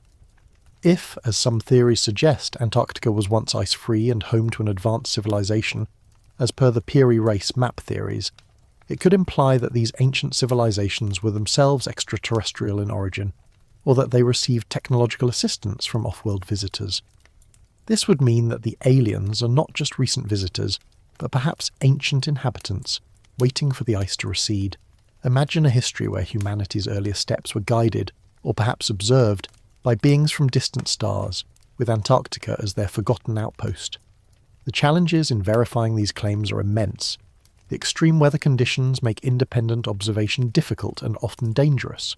The sparse population means fewer reliable witnesses, and official entities often refuse to comment on or debunk specific UAP sightings, further fueling speculation that information is being suppressed. It's a perfect storm of conditions for rumours and unsubstantiated claims to flourish. You might encounter stories of alleged crashed UFOs in Antarctica, sometimes linked to specific expeditions or military operations. These narratives often involve retrieval teams, reverse engineering efforts, and a strict cover-up by governments determined to keep the discovery secret. The sheer remoteness of the crash sites would make verification almost impossible, adding to the allure of these tales. It's like a giant icy version of Roswell, but multiplied by the vastness of the continent. Some fringe theories even suggest that the aliens themselves are not from distant star systems, but rather are intraterrestrial beings, having evolved within the Earth, perhaps in vast cavern systems that connect to the subglacial lakes you visited earlier. In this view, Antarctica's isolation provides a perfect hidden entrance to their subterranean world. This blurs the line between aliens and a hidden, perhaps more ancient form of earthly life. It's enough to make you reconsider every rock formation you've ever seen.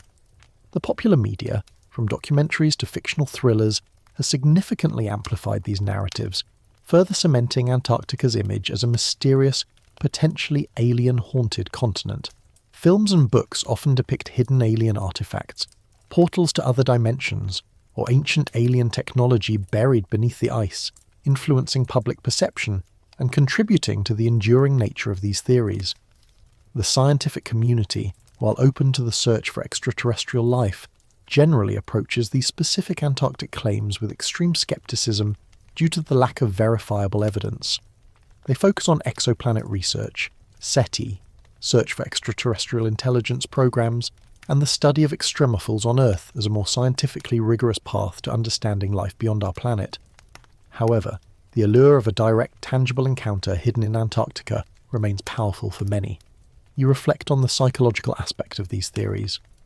In a world increasingly explored and documented, Antarctica stands as one of the last frontiers, a place where the unknown still vastly outweighs the known. This inherent mystery, combined with human fascination for the extraordinary and a distrust of official narratives, creates a fertile ground for imaginative tales of alien encounters and hidden truths. It provides a thrilling, often comforting explanation for phenomena that defy conventional understanding. Whether these stories are products of vivid imagination, misinterpretations, or genuine glimpses of the inexplicable, they contribute significantly to the image of Antarctica as the forbidden continent.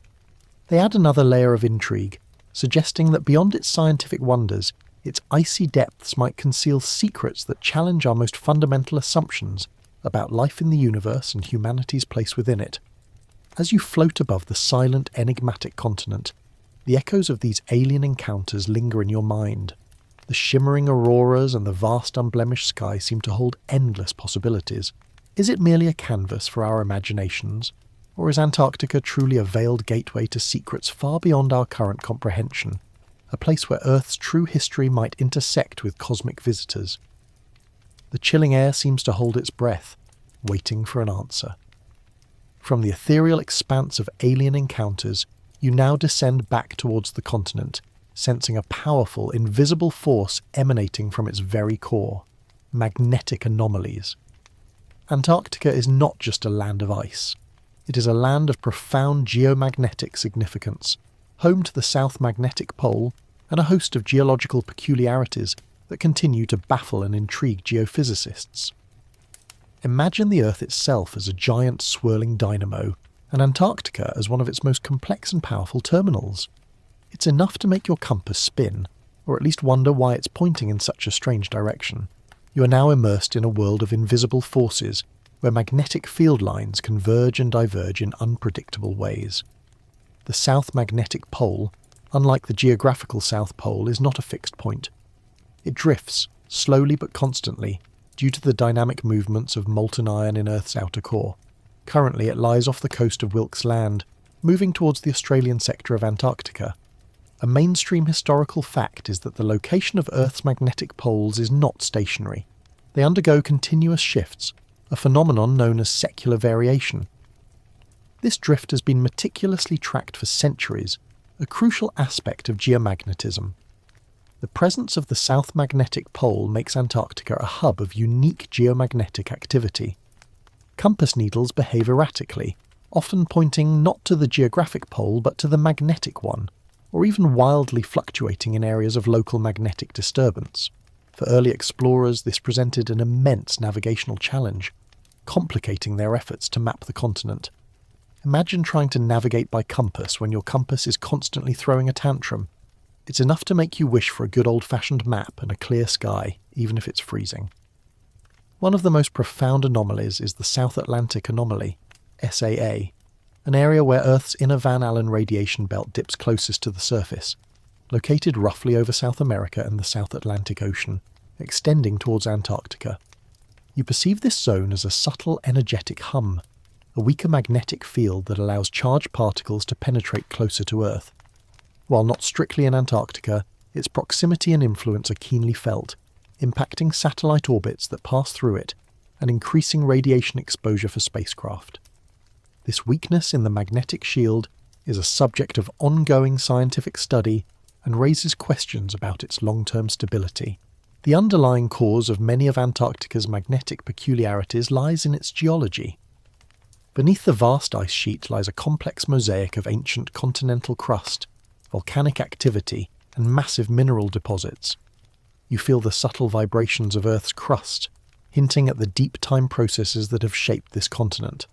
For instance, the East Antarctic Craton, one of the oldest and most stable geological regions on Earth, has a distinct magnetic signature compared to the more geologically active West Antarctica, which is characterized by younger volcanic chains. These differences create pronounced variations in the local magnetic field.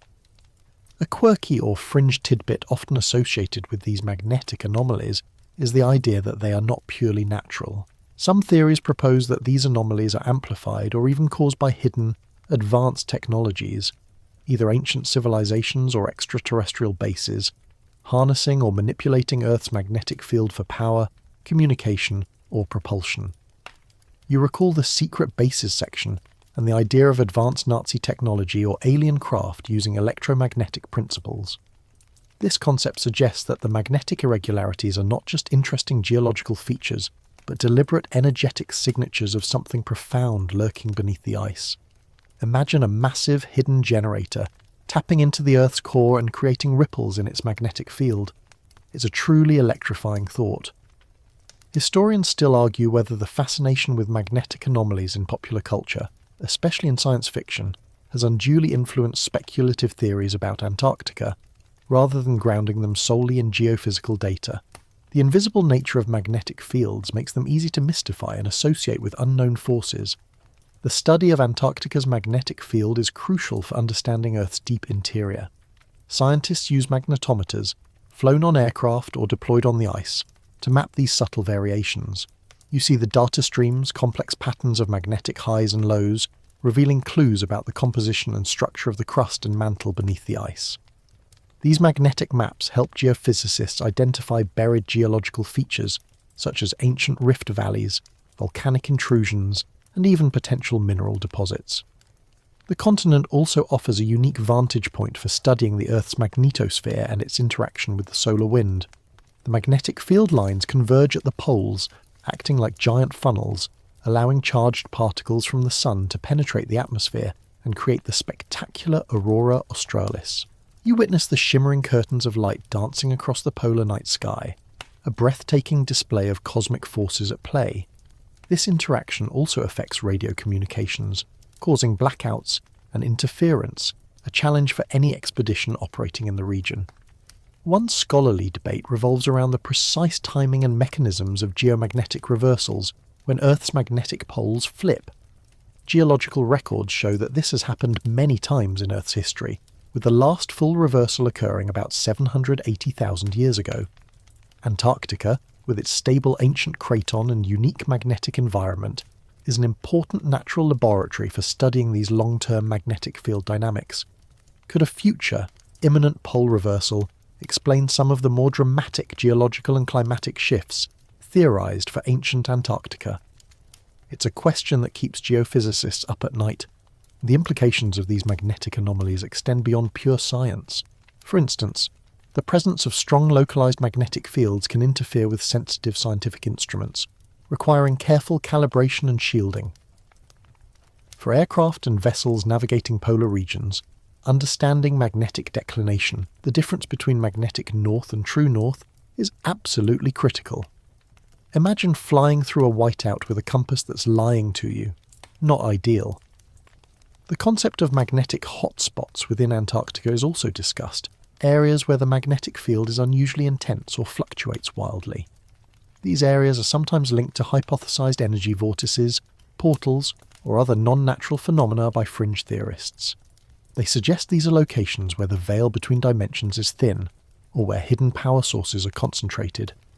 While these claims lack scientific support, they tap into the age-old human fascination with invisible energies and unknown realms. The scientific community is constantly pushing the boundaries of magnetic research in Antarctica. New satellite missions equipped with advanced magnetometers provide global data, while ground-based surveys offer high-resolution insights into specific regions. The goal is to build a comprehensive magnetic map of the continent, which will unlock further secrets about its geological evolution and its role in the Earth's dynamic system. You appreciate the silent, profound work being done by geomagnetists, charting the invisible lines of force that shape our planet. They are detective work, piecing together clues from subtle variations in the magnetic field to understand the deep history and future of the Earth. It's a field that directly links the surface phenomena to the fiery heart of our planet. As you conclude your exploration of Antarctica's magnetic anomalies, you leave behind the swirling, invisible currents that define this continent. Whether they are purely natural expressions of Earth's geodynamo or, as some theories suggest, influenced by more mysterious forces, they undeniably add another layer to the forbidden continent's enigma. Antarctica, you realize, is not just a geographical space, it's a powerful magnetic presence, radiating secrets that continue to challenge our understanding of the planet and perhaps beyond. The compass needle, it seems, has much more to tell us than just direction. From the invisible, swirling forces of magnetic anomalies, you now plunge into the very fabric of Antarctica itself. It's ice. Not just the ice you see on the surface, but the ancient compressed layers deep within, which serve as Earth's most pristine and comprehensive ice core records. You're about to become a silent witness to millennia of planetary history, meticulously preserved in frozen stratigraphy, revealing secrets of climate, atmosphere, and ancient environments. Imagine holding a perfectly preserved diary written by the Earth itself, stretching back hundreds of thousands of years. It's enough to send a shiver down your spine, isn't it? You're hovering above a vast, flat expanse, perhaps at Dome Sea or Vostok Station in East Antarctica, locations chosen for their exceptionally thick and stable ice sheets.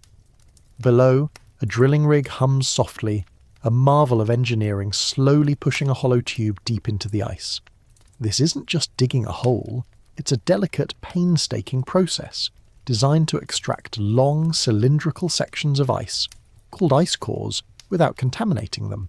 One mainstream historical fact is that ice cores from Antarctica provide the longest continuous records of Earth's past climate and atmospheric composition, extending back over 800,000 years. The European project for ice coring in Antarctica, EPICA, Dome Sea Core, for instance, holds an astonishing record of 8 glacial cycles and interglacial periods. This is an unparalleled archive, allowing scientists to reconstruct ancient climates with remarkable detail. You can almost feel the weight of deep time compressed into these cylindrical frozen specimens. As the drill penetrates deeper, you observe the distinct layers within the ice core. Each layer represents a year of snowfall compacted over time. Thicker layers indicate years of heavier snowfall, thinner layers, years of lighter precipitation. Dustbands reveal periods of arid conditions or distant volcanic eruptions. You see microscopic air bubbles trapped like tiny time capsules, preserving samples of the ancient atmosphere. These bubbles hold the key to understanding past concentrations of greenhouse gases, such as carbon dioxide and methane. A quirky or fringe tidbit often overlooked is that the deeper ice layers, under immense pressure, can deform and flow, making the oldest records slightly less precise, like a book where the last few pages have been smudged. Scientists must account for these deformations using sophisticated models to accurately date the lower sections. Another strange aspect: the oldest ice can be so brittle, due to the immense pressure and cold, that it requires special handling to prevent it from shattering. Imagine trying to handle something as fragile as ancient glass but frozen solid. Historians still argue whether the full implications of ice core data were immediately grasped by the broader scientific community, or if it took decades for the profound insights into climate change and atmospheric history to sink in. The initial data was often met with skepticism, a challenge to existing paradigms. The scientific analysis of ice cores is meticulous and multifaceted. You watch as small sections of the core are cut and analysed in specialised clean rooms, protected from modern atmospheric contamination. Isotopic analysis of water molecules. The ratio of different oxygen and hydrogen isotopes in the ice provides a direct proxy for past temperatures. Warmer periods have different isotopic signatures than colder periods. You sense the ancient temperatures fluctuating, trapped in the very water molecules. Trapped air bubbles. The composition of the ancient atmosphere is analysed. Scientists measure concentrations of greenhouse gases like CO2, methane, and nitrous oxide. This is arguably the most impactful data from ice cores, showing a direct correlation between greenhouse gas levels and global temperature over hundreds of thousands of years. You see the CO2 levels rising and falling in perfect sync with the temperature record, a stark visual of Earth's past climate swings. Dust content. Layers of dust reveal past wind patterns, aridity, and the extent of deserts or volcanic activity. Volcanic ash layers can be used as precise time markers, linking ice core records to other geological archives around the world. Imagine tracing the path of an ancient volcanic plume from thousands of miles away. Chemical impurities. Traces of aerosols, sea salt and other chemicals provide information about ancient ocean productivity, atmospheric circulation, and even forest fires. The data derived from ice cores has fundamentally reshaped our understanding of Earth's climate history.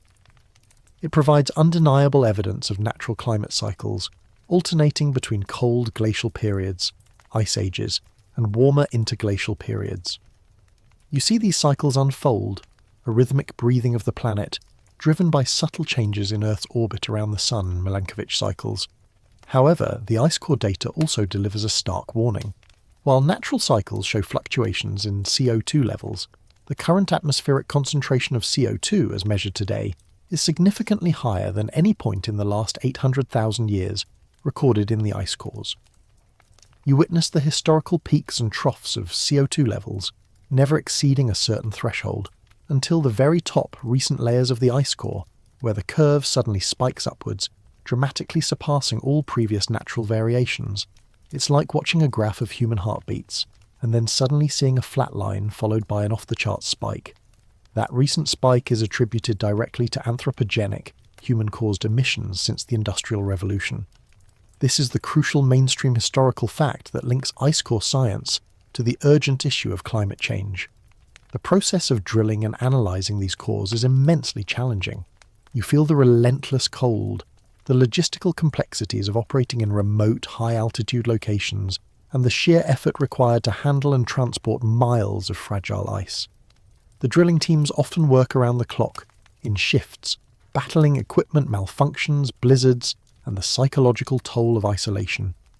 It's a bit like trying to extract a perfectly preserved historical document from a freezer the size of a continent, while wearing mittens. Beyond the major deep drilling projects, numerous shallower cores are extracted across the continent. These provide more localized climate data, helping scientists understand regional variations in snowfall and temperature, and how different parts of the ice sheet are responding to current climatic shifts. You see teams using smaller portable drills, meticulously extracting shorter cores, each one a snapshot of a more recent past. The study of ice cores also contributes to our understanding of ancient biological life. Microbes too can be trapped in the ice, sometimes remaining viable for thousands, even millions of years. You imagine ancient bacteria, dormant for eons, slowly coming back to life in a laboratory petri dish. This offers insights into the resilience of life and the potential for life to survive in frozen environments, like those on Mars or icy moons.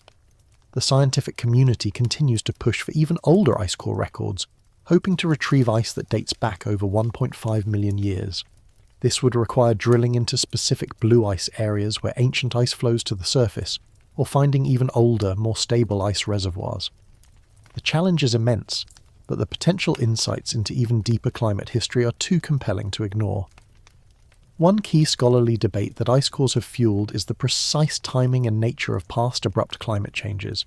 The detailed resolution of some cores shows rapid shifts in temperature and atmospheric composition, sometimes occurring over decades rather than centuries.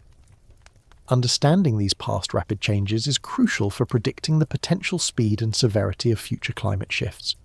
As you step away from the humming drills and the meticulous laboratories analysing Earth's frozen diary, you carry with you a profound appreciation for the power of ice. It's not merely frozen water, it's a meticulously layered archive, holding the very breath of ancient atmospheres and the ghostly whispers of past climates. The ice core records from Antarctica are perhaps the most tangible connection we have to Earth's true, long history, a story written not in dusty scrolls but in crystalline layers, waiting for us to decipher its urgent message about our planet's past, present and future. From the meticulous scientific revelations preserved in ice cores, you now shift your focus to a monumental agreement that shaped Antarctica's modern destiny, the Antarctic Treaty. This extraordinary international accord transformed the continent from a chaotic frontier of competing claims into a unique global commons dedicated to peace and scientific cooperation. Imagine a vast landmass, larger than Europe, where the usual rules of geopolitical competition are set aside, and nations agree to a shared purpose. It's a concept that almost seems too idealistic for the real world, isn't it? You're witnessing a pivotal moment in international relations, the signing of the Antarctic Treaty in Washington, D.C. on December 1st, 1959. 12 nations were the original signatories: Argentina, Australia, Belgium, Chile, France, Japan, New Zealand, Norway, South Africa, the Soviet Union, the United Kingdom, and the United States.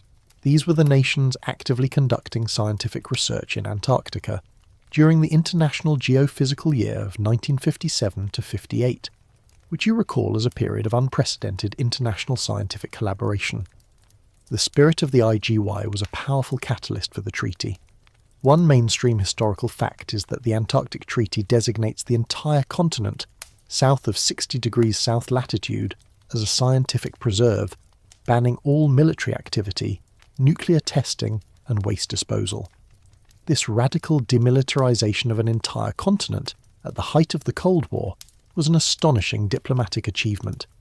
Imagine the world's superpowers, locked in a tense standoff, agreeing to lay down their arms and cooperate in one of the most strategically important and resource-rich regions on Earth. It's enough to make you wonder if they secretly had a group hug afterwards. The treaty's core principles are remarkably forward-thinking. Peaceful purposes only, Antarctica shall be used exclusively for peaceful purposes. All military measures, including the establishment of military bases and fortifications, the carrying out of military manoeuvres, and the testing of any type of weapons, are prohibited. Freedom of scientific investigation. There shall be freedom of scientific investigation in Antarctica, and cooperation toward that end. This enshrines the spirit of the IGY and encourages open sharing of scientific data and personnel. No new claims, no acts or activities taking place while the present treaty is in force shall constitute a basis for asserting, supporting, or denying a claim to territorial sovereignty in Antarctica. No new claim, or enlargement of an existing claim, shall be asserted while the treaty is in force. This deftly sidestepped the thorny issue of existing territorial claims, some of which overlap. You can sense the underlying tension as diplomats from nations with long-standing, often overlapping territorial claims, like Argentina, Chile, and the UK and the Antarctic Peninsula, agreed to put these claims on hold. The treaty doesn't extinguish these claims, but it cleverly freezes them, preventing new ones and ensuring that the continent remains a zone of peace rather than conflict. This temporary suspension of sovereignty for the greater good of science is a cornerstone of its genius. A quirky or fringe tidbit is that the treaty, in its initial formulation, did not explicitly prohibit commercial resource extraction, only nuclear waste and military activities. This omission, while seemingly minor at the time, became a significant point of contention later as technological advancements revealed the potential for vast mineral and oil resources beneath the ice. Some fringe theorists suggest this omission was deliberate, a secret backdoor left open by powerful interests anticipating future exploitation, or perhaps an acknowledgement that such activities might be too difficult to enforce, regardless of the treaty. It's like forgetting to mention no digging for gold when you rent out your backyard. Historians still argue whether the Antarctic Treaty was a genuine triumph of international cooperation born out of scientific necessity, or primarily a strategic manoeuvre by the major powers to prevent any single nation from gaining exclusive control over a potentially resource-rich and strategically important continent during the Cold War. It was likely a combination of both. The treaty established a framework for governance known as the Antarctic Treaty System, ATS, which has since expanded to include additional agreements, or recommendations, covering environmental protection. You see the evolution of this system growing from the initial 12 signatories to more than 50 nations today, reflecting a global commitment to the continent.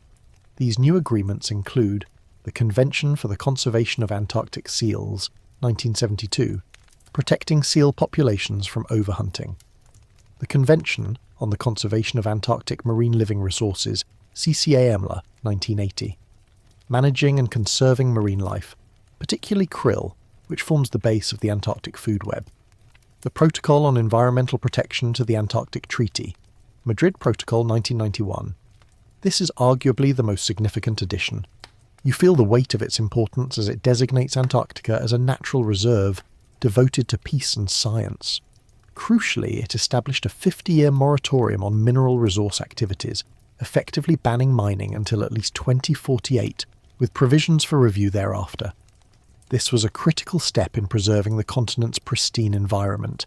The Madrid Protocol's ban on mining is a mainstream historical fact that showcases a remarkable global commitment to environmental protection over economic gain.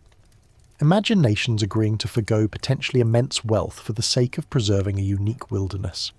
It's a rare example of foresight in international policy, though some skeptics still worry about what might happen when the 50-year moratorium expires.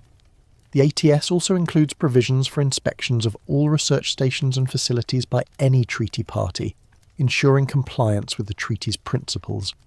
You imagine inspectors arriving unannounced at a remote base, checking for prohibited activities. This level of transparency is unique for an international agreement and serves as a powerful deterrent against military build-up or unauthorized resource exploitation. The treaty's success is undeniable. For over 6 decades, Antarctica has remained a continent free from armed conflict, dedicated to scientific research. It has fostered remarkable international collaboration with scientists from different nations working side by side, sharing data and resources, even when their home countries were politically at odds. You see the flags of various nations flying together over research stations, a symbol of unity in the face of the world's harshest environment. However, the treaty is not without its challenges and criticisms. Enforcement. While inspections exist, the sheer vastness of the continent and the difficulty of operating there make comprehensive enforcement a continuous challenge. Tourism. The rise of Antarctic tourism presents new pressures. While regulated, the increasing number of visitors raises concerns about environmental impact, introduction of non-native species, and potential emergencies requiring international rescue efforts. You see cruise ships navigating the icy waters, disgorging hundreds of tourists onto fragile shorelines. Bioprospecting. The search for unique genetic material from Antarctica's extremophiles for pharmaceutical or industrial applications raises ethical and legal questions about who owns these resources if they are not mineral. Future of mining moratorium. The impending expiration of the Madrid Protocol's mining ban in 2048 looms large. Historians still argue whether the international community will extend the ban or if geopolitical and economic pressures will lead to a scramble for resources. This is a critical future test for the treaty's strength. A peculiar aspect is the treaty's inherent ambiguity regarding airspace. While military flights are prohibited, the treaty doesn't fully define regulations for non-military overflights, an issue that occasionally creates minor diplomatic friction, especially with the growth of commercial air travel over the continent. It's like having a detailed contract for the ground floor but forgetting to mention the attic. Despite these challenges, the Antarctic treaty system remains a remarkable triumph of diplomacy. It stands as a testament to humanity's capacity for cooperation and foresight, especially when faced with a common goal, the preservation of a unique and vital part of our planet. It is often cited as a model for future international agreements on resource management, climate change, and peaceful coexistence in contested regions. You reflect on the spirit of the treaty. It's about more than just banning bombs or mining. It's about a shared commitment to a scientific frontier, a place where knowledge is valued above all else. It recognizes that Antarctica's true value lies not in what can be extracted from it, but in what can be learned from it. It's a powerful symbol of hope for a world often plagued by conflict. As you conclude your observation of the Antarctic treaty system, you leave behind the quiet diplomacy and the shared commitment that underpins its existence. You carry with you the understanding that this is a living, evolving agreement, constantly tested by new pressures and changing global dynamics. The Forbidden Continent, through this unique treaty, has become a beacon of international cooperation, a testament to what is possible when nations choose collaboration over confrontation, all for the sake of preserving Earth's last great wilderness.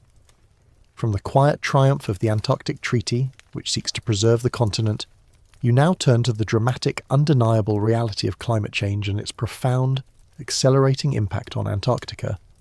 You are witnessing a continent in flux, a colossal ice mass that is rapidly changing, threatening global sea levels and altering delicate ecosystems. Imagine a sleeping giant slowly, inexorably beginning to stir, and in its awakening sending ripples of consequence across the entire planet. It's a sobering sight, isn't it? You feel the subtle, yet relentless, warming of the atmosphere and oceans around Antarctica. While Earth's climate has always experienced natural cycles of warming and cooling, the current warming trend is happening at an unprecedented rate, largely attributed by mainstream historical fact to human-caused emissions of greenhouse gases since the Industrial Revolution. You recall the ice core data, showing the recent dramatic spike in CO2 levels, a stark deviation from natural historical patterns. This is the core scientific consensus. Our actions are directly impacting this remote continent. The most visible sign of climate change in Antarctica is the melting of its ice. This isn't just surface melt, it's a complex process involving ice shelves, glaciers, and the vast continental ice sheets. Ice shelves. These are massive floating extensions of land-based glaciers. You see them, immense platforms of ice, sometimes thousands of square kilometers in size, that act as buttresses, holding back the flow of inland ice. When these ice shelves thin or collapse, the glaciers they hold back can accelerate their flow into the ocean. The dramatic collapse of the Larsen B ice shelf in 2002, which disintegrated in just 35 days, was a chilling spectacle. You recall that shelf, now a vast expanse of open water and the subsequent acceleration of glaciers behind it. It's like watching a cork pop out of a bottle, releasing its contents. Glacier retreat. You observe numerous outlet glaciers, particularly in West Antarctica and the Antarctic Peninsula, rapidly thinning, receding, and speeding up their discharge into the sea. The Pine Island Glacier and Thwaites Glacier, often called the Doomsday Glacier, are particularly concerning. These colossal rivers of ice are losing billions of tons of ice annually, contributing significantly to global sea level rise. You see the ice fracturing, forming crevasses, and carved icebergs the size of small cities breaking away, drifting out into the Southern Ocean. Ice sheet mass. Loss. The overall mass balance of the Antarctic ice sheet is negative, meaning it is losing more ice than it gains through snowfall. Satellite measurements, a crucial mainstream historical fact, confirm this mass loss, which has accelerated in recent decades. Gravimetric missions like GRACE, Gravity Recovery and Climate Experiment, provide precise data on how the continent's mass is changing, allowing scientists to track its contribution to sea level rise. A quirky or fringe tidbit related to Antarctic melting is the phenomenon of red snow, or watermelon snow, caused by microscopic algae that thrive in melting snow and ice. These algae absorb sunlight, further accelerating the melt process, creating a self-reinforcing feedback loop. While beautiful to behold, seeing vast swathes of pink or red snow is a subtle, yet eerie, visual indicator of a changing climate. It's like finding mold in your freezer, only it's a continent-sized freezer. Historians still argue whether the global scientific community effectively communicated the urgency of Antarctic ice loss to policymakers and the public in the early stages of climate change awareness. The complexity of the science and the remoteness of the continent sometimes made it difficult to convey the immediate threat. The warming of the Southern Ocean is a major driver of Antarctic ice melt. You feel the subtle rise in ocean temperatures, especially in the deeper circumpolar waters that are encroaching on the underside of ice shelves. Warmer ocean currents are melting the ice from below, a process called sub-ice shelf melting, which is far more efficient and often hidden than surface melt. This underwater assault on the ice shelves destabilizes them, making them more prone to collapse. The ecological impacts are profound. You observe the delicate Antarctic food web under stress. Krill, the tiny crustaceans that are the cornerstone of the Southern Ocean ecosystem, are sensitive to changes in sea ice extent. Sea ice provides crucial breeding and feeding grounds for krill. As sea ice diminishes, krill populations can decline, with cascading effects on the whales, seals, penguins, and seabirds that rely on them for food. You see emperor penguin colonies, dependent on stable sea ice for breeding, struggling as their platforms break up prematurely. It's a harsh reality, watching a fragile ecosystem fray at the edges. Changes in atmospheric circulation, partly influenced by global warming and ozone depletion, are also impacting Antarctica. You sense shifts in the strong winds that encircle the continent, the westerly winds. These changes can affect the distribution of sea ice, patterns of snowfall, and the upwelling of nutrient-rich waters, further impacting marine life. The potential for global sea level rise is the most significant global consequence of Antarctic ice melt. The West Antarctic Ice Sheet, WAIS, is particularly vulnerable because much of its base lies below sea level, making it susceptible to rapid retreat if warm ocean waters can penetrate beneath it. You imagine the immense volume of water locked in this ice sheet, enough to raise global sea levels by several meters. The Thwaites Glacier alone holds enough ice to raise sea level by over 0.5 meter, and its rapid melting is a major concern. It's like watching a giant slow-motion domino effect, where the fall of one ice sheet leads to the collapse of another, with coastal cities around the world feeling the eventual impact. One scholarly debate focuses on the precise tipping points for the Antarctic ice sheet. Are there thresholds beyond which ice loss becomes irreversible, even if global warming were to stabilize? Scientists are working to understand these complex dynamics, using sophisticated climate models and satellite data to refine their predictions of future sea level rise. The question isn't just if it will melt, but how fast and how much. The future of Antarctica under climate change remains a subject of intense scientific scrutiny. While parts of East Antarctica appear more stable due to its higher elevation and colder temperatures, even here there are signs of change. Scientists are also studying the potential for increased snowfall in some areas as the atmosphere warms and holds more moisture, which could partially offset some of the melt, but this is unlikely to compensate for the massive losses from vulnerable regions. You witness the tireless work of climate scientists and glaciologists, battling extreme conditions to collect data. They deploy autonomous underwater vehicles, AUVs, beneath ice shelves to measure melt rates, use ice-penetrating radar to map the bedrock beneath glaciers, and maintain long-term monitoring stations to track changes in temperature and ice flow. Their dedication in the face of such overwhelming challenges is inspiring. The profound impact of climate change on Antarctica underscores the interconnectedness of our planet. What happens in this remote, icy wilderness doesn't stay in Antarctica. Its fate has direct implications for billions of people living in coastal communities worldwide. It is a powerful reminder that the forbidden continent is intrinsically linked to our global future. As you conclude your observation of Antarctica grappling with climate change, you leave behind the sounds of calving icebergs and the sight of retreating glaciers. You carry with you a sense of urgency and the stark understanding that this pristine continent, once thought immutable, is now a dynamic, vulnerable barometer of our planet's health.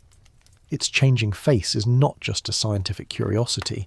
It is a global call to action, reminding us that Earth's true history is not just in the past, but is being written in real time in the melting ice of Antarctica.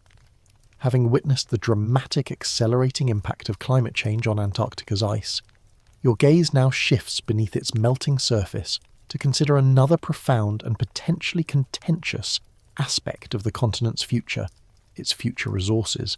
Beyond the ice and the scientific data, Antarctica is believed to harbour vast mineral wealth and energy reserves, hidden beneath its colossal ice sheet and within the sedimentary basins of its continental shelf. Imagine a treasure chest the size of a continent, locked away by ice, waiting for the key to be turned.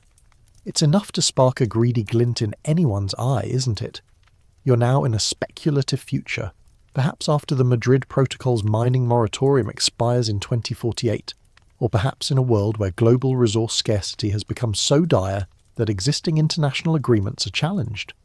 The potential for vast mineral resources in Antarctica is not a fringe theory. It's a mainstream geological fact, albeit one with significant ethical and logistical hurdles. The continent is a geological extension of the mineral-rich Gondwanan landmasses, like Australia, South Africa and South America, which boast enormous deposits of coal, iron ore and various precious metals. Geological surveys, using seismic sounding and aeromagnetic surveys, have already identified significant deposits. You perceive the subtle signatures of ancient geological processes, hinting at the presence of valuable minerals. Coal.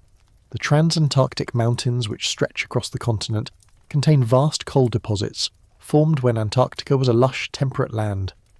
These are among the largest coal reserves on Earth. Imagine thick seams of coal, lying dormant for millions of years waiting to be unearthed. Iron ore. Significant iron ore deposits have been identified in the Prince Charles Mountains in East Antarctica, akin to the immense deposits found in Western Australia. Other minerals. There is also potential for deposits of copper, gold, platinum, nickel and uranium, particularly in the older geological formations. While the exact quantities are unknown, the geological context suggests the possibility of world-class deposits, hydrocarbons, oil and natural gas. Perhaps the most coveted resource is the potential for vast oil and natural gas reserves in the offshore sedimentary basins of the continental shelf, particularly in the Ross Sea, Weddell Sea and Amundsen Sea.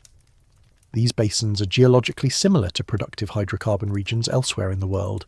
You envision vast reservoirs of ancient organic matter, transformed over millions of years into fossil fuels, lying beneath miles of icy water and seabed. The ethical dilemma is immense. The Antarctic Treaty System, particularly the Madrid Protocol, currently prohibits all mineral resource activities, designating the continent as a natural reserve devoted to peace and science. This ban is up for review in 2048. You hear the passionate arguments from environmentalists and scientists, emphasizing the need to protect Antarctica's pristine environment, its unique ecosystems, and its vital role in regulating global climate. Exploiting these resources would inevitably lead to massive environmental disruption, potential spills, and irreversible damage to one of Earth's last great wildernesses. A quirky or fringe tidbit sometimes floated in these discussions is the idea that some nations or powerful corporations are already conducting covert resource prospecting under the guise of scientific research, or even using advanced undisclosed technologies to bypass the treaty's prohibitions. You might hear whispers of ghost ships or subterranean drilling operations secretly mapping the extent of these resources, preparing for a future where the ban is lifted. It's enough to make you wonder if every scientific expedition has a hidden agenda, isn't it? Historians still argue whether the initial framers of the Antarctic Treaty fully anticipated the future technological capabilities for resource extraction, or the sheer scale of global demand that would eventually place such immense pressure on the continent. The balance between preservation and potential exploitation has always been an underlying tension. The technological challenges of extracting these resources are immense, even without considering the political and ethical barriers. Extreme environment. You feel the bitter cold, the relentless blizzards, and the vast distances. Operating heavy machinery, building infrastructure, and maintaining personnel in such conditions would be incredibly difficult and expensive. Ice-strengthened ships, specialized drilling platforms, and unique transportation systems would be required. Ice sheet movement. Drilling through miles of moving ice, particularly for land-based mineral deposits, would be a monumental engineering feat. The ice itself is a dynamic, unstable medium. Environmental protection. Any extraction operation would require unprecedented levels of environmental safeguards to prevent pollution and protect the unique Antarctic ecosystem. The cost of effective containment and cleanup in such a remote and harsh environment would be astronomical. It's like trying to drill for oil in your living room without making a mess, except your living room is frozen solid and covered in penguins. The economic viability of Antarctic resource extraction is also highly debatable. While the potential reserves are vast, the sheer cost and logistical difficulties would make any operation incredibly expensive, likely only viable for exceptionally high-value resources or in times of extreme global scarcity and prices. You envision the intense geopolitical scramble that would ensue if the mining moratorium were lifted. Nations with existing territorial claims would push for their rights, while non-claimant nations would argue for a common heritage of mankind approach, where any benefits would be shared globally.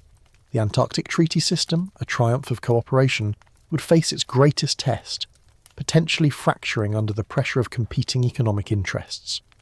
The current peaceful scientific collaboration could easily devolve into a chaotic scramble for Antarctica. Some fringe theories suggest that the secret bases you explored earlier are not just for military or alien purposes, but are actually covert mining operations already underway, perhaps extracting rare earth elements or even exotic materials from meteorites or ancient geological formations. These theories often posit that the powerful entities involved are actively suppressing information about these resources to control global markets or to exploit them without international oversight. The melting of the ice, ironically, could make some of these resources more accessible in the future, if only temporarily. As ice shelves retreat and coastal areas become ice-free for longer periods, the logistical hurdles might slightly lessen, though the ethical and political ones would remain. You see the exposed rock faces, once hidden, now glinting with the possibility of mineral wealth. The debate around future resources is not just about economics, it's about the very values humanity places on wilderness, scientific inquiry, and global cooperation. Is Antarctica a resource for humanity to exploit, or a unique natural laboratory to be protected for future generations? This is a core scholarly debate that transcends geology and delves into environmental ethics and international law. The current global energy transition towards renewable sources also plays a role. If the world successfully transitions away from fossil fuels, the urgency to exploit Antarctic oil and gas reserves might diminish. However, demand for rare earth minerals and other strategic resources could still make certain land-based deposits attractive. As you conclude your contemplation of Antarctica's hidden resources, you leave behind the imagined hum of drilling rigs and the clatter of mining operations. You carry with you the profound ethical quandary that the continent presents. It's a vast repository of potential wealth, but its exploitation would come at an immense environmental cost. The future of Antarctica's resources, whether they remain permanently off-limits or become the subject of an unprecedented global scramble, will be a defining chapter in Earth's true history, reflecting humanity's evolving relationship with its last great wilderness. The treasure, it seems, is not just in the ground, but in the choices we make about it. From the weighty ethical debate surrounding Antarctica's potential resources, you now shift to a far more accessible and rapidly growing aspect of the continent's modern identity, the tourism boom. No longer solely the domain of scientists and daring explorers, Antarctica is increasingly opening its doors to a different kind of visitor, the intrepid tourist. Imagine cruise ships navigating through iceberg-strewn waters, zodiac boats zipping past seals, and small groups of bundled-up adventurers setting foot on the pristine white continent. It's a remarkable transformation, bringing the forbidden continent closer to the grasp of ordinary individuals, for better or worse. You observe the sleek, ice-strengthened vessels, ranging from luxurious expedition ships to smaller, more intimate yachts, making their way through the Drake Passage. The journey itself is an adventure, a notorious stretch of water that can be either famously calm, Drake Lake, or notoriously rough, Drake Shake. You feel the gentle sway of the ship, or perhaps the exhilarating lurch as it carries its eager passengers towards the distant white horizon. A mainstream historical fact is that Antarctic tourism began in the late 1960s with Lars-Erik Lindblad, a Swedish-American entrepreneur pioneering citizen cruises to the Antarctic Peninsula. His vision was to bring ordinary people to this extraordinary place, believing that exposure would foster appreciation and conservation. Since then, the industry has grown exponentially, attracting tens of thousands of visitors annually. This shift from exclusive scientific domain to a tourist destination marks a significant turning point in Antarctica's relationship with humanity. The primary destination for most tourists is the Antarctic Peninsula, the northernmost part of the continent, which offers the most accessible landing sites, a relatively milder climate, comparatively, and a high concentration of wildlife. You see the awe on the faces of visitors as they encounter vast colonies of penguins, adelie, chinstraps, gentools, their comical waddles and raucous calls filling the air. Elephant seals bask ponderously on rocky beaches, while leopard seals lurk in the waters, providing thrilling, if sometimes chilling, spectacles.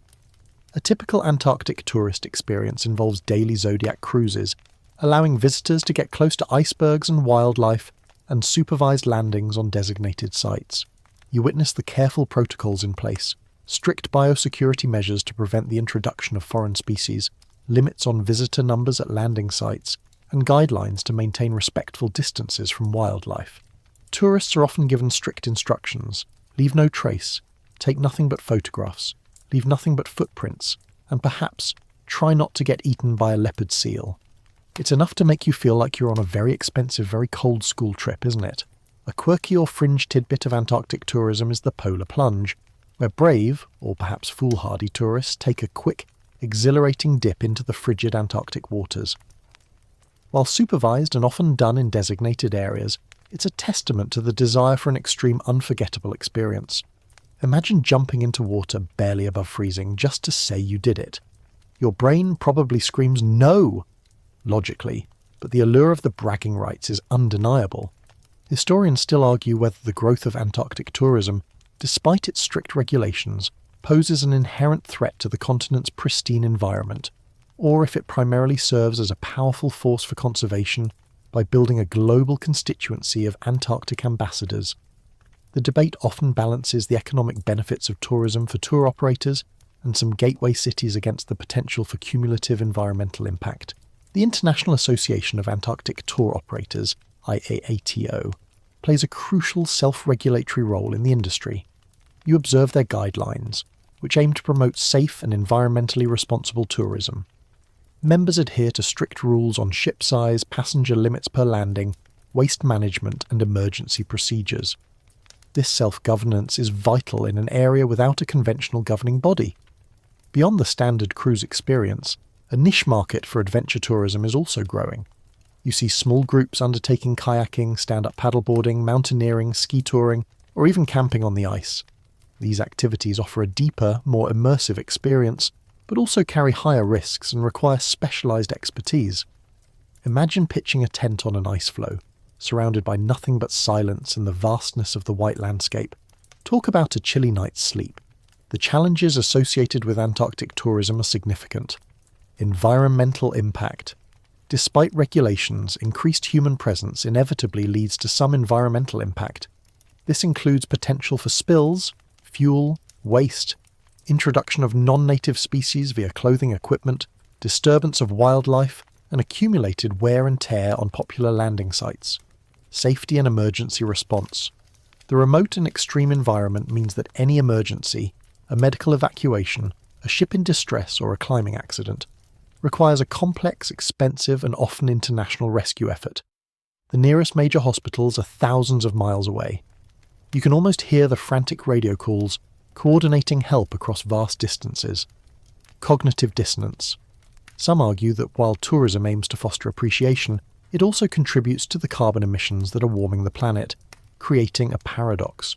The very act of visiting to appreciate the pristine environment contributes to the threats it faces. The economic aspect of tourism is substantial. It generates revenue for tour operators, provides employment, and benefits gateway cities like Ushuaia, Argentina, and Punta Arenas, Chile, which serve as departure points. For many, it's a once-in-a-lifetime trip, often costing tens of thousands of dollars, making it an exclusive experience. You reflect on the subjective experience of the tourists. For many, a trip to Antarctica is a deeply transformative experience. It's an encounter with raw, untamed nature on an epic scale, fostering a profound sense of humility and a renewed commitment to conservation. You see the wonder in their eyes, the hushed voices, and the genuine emotion as they witness the continent's stark beauty and abundant wildlife. It's a moment of connection with a truly wild planet. The role of tourism in raising global awareness about Antarctica is undeniable. Every tourist who returns home becomes an advocate for its protection, sharing their experiences and educating others about the threats it faces, particularly from climate change. This ambassadorial role is a powerful, if indirect, benefit of opening the continent to visitors. One scholarly debate revolves around the concept of carrying capacity for Antarctic tourism. How many visitors can the continent sustain without unacceptable environmental degradation? This is a moving target, constantly re-evaluated as the industry evolves and our understanding of ecosystem resilience improves. The future of Antarctic tourism is likely to involve continued growth, but also increasing pressures for stricter regulations and more sustainable practices. You might see the rise of smaller, more environmentally friendly vessels, longer stays in specific areas, and an emphasis on educational programs. The challenge will be to balance accessibility with the imperative of preservation. As you step away from the bustling cruise ships and the eager tourists exploring Antarctica's shores, you leave behind the sounds of camera clicks and excited whispers. You carry with you the complex reality of a continent caught between scientific preserve and global tourist destination. The tourism boom is undeniably changing Antarctica, making it less forbidden and more accessible, but also placing new demands on its fragile environment. Its true history is now being written not just by explorers and scientists, but by the myriad individuals who come to witness its magic, and in doing so, become part of its unfolding story. The White Continent, it seems, has found a new way to share its secrets, one zodiac landing at a time. From the increasing presence of curious tourists, you now delve into a more fundamental and intensifying aspect of Antarctica's contemporary reality, its geopolitical stakes. The White Continent, once considered too remote and inhospitable for serious international contention, is increasingly becoming a strategic battleground, albeit a cold one, where nations vie for influence, scientific dominance, and potential future claims. Imagine a vast, icy chessboard, with global powers quietly making their moves, even as the world focuses elsewhere. It's a subtle, yet profound shift in the continent's long-term trajectory. You sense the underlying currents of national interest and strategic foresight beneath the veneer of international cooperation established by the Antarctic Treaty System. While the treaty has successfully prevented military conflict and frozen territorial claims, it doesn't eliminate national aspirations or economic interests, especially as climate change potentially opens new access routes and reveals hidden resources. One mainstream historical fact is that 7 sovereign nations currently maintain territorial claims in Antarctica: Argentina, Australia, Chile, France, New Zealand, Norway, and the United Kingdom. These claims, many of which overlap and are not universally recognised, were asserted prior to the Antarctic Treaty and are effectively on hold under its provisions. You can almost see the ghostly lines of these disputed territories crisscrossing the continent, a silent reminder of past and potentially future conflicts. The geopolitical interest in Antarctica is multifaceted.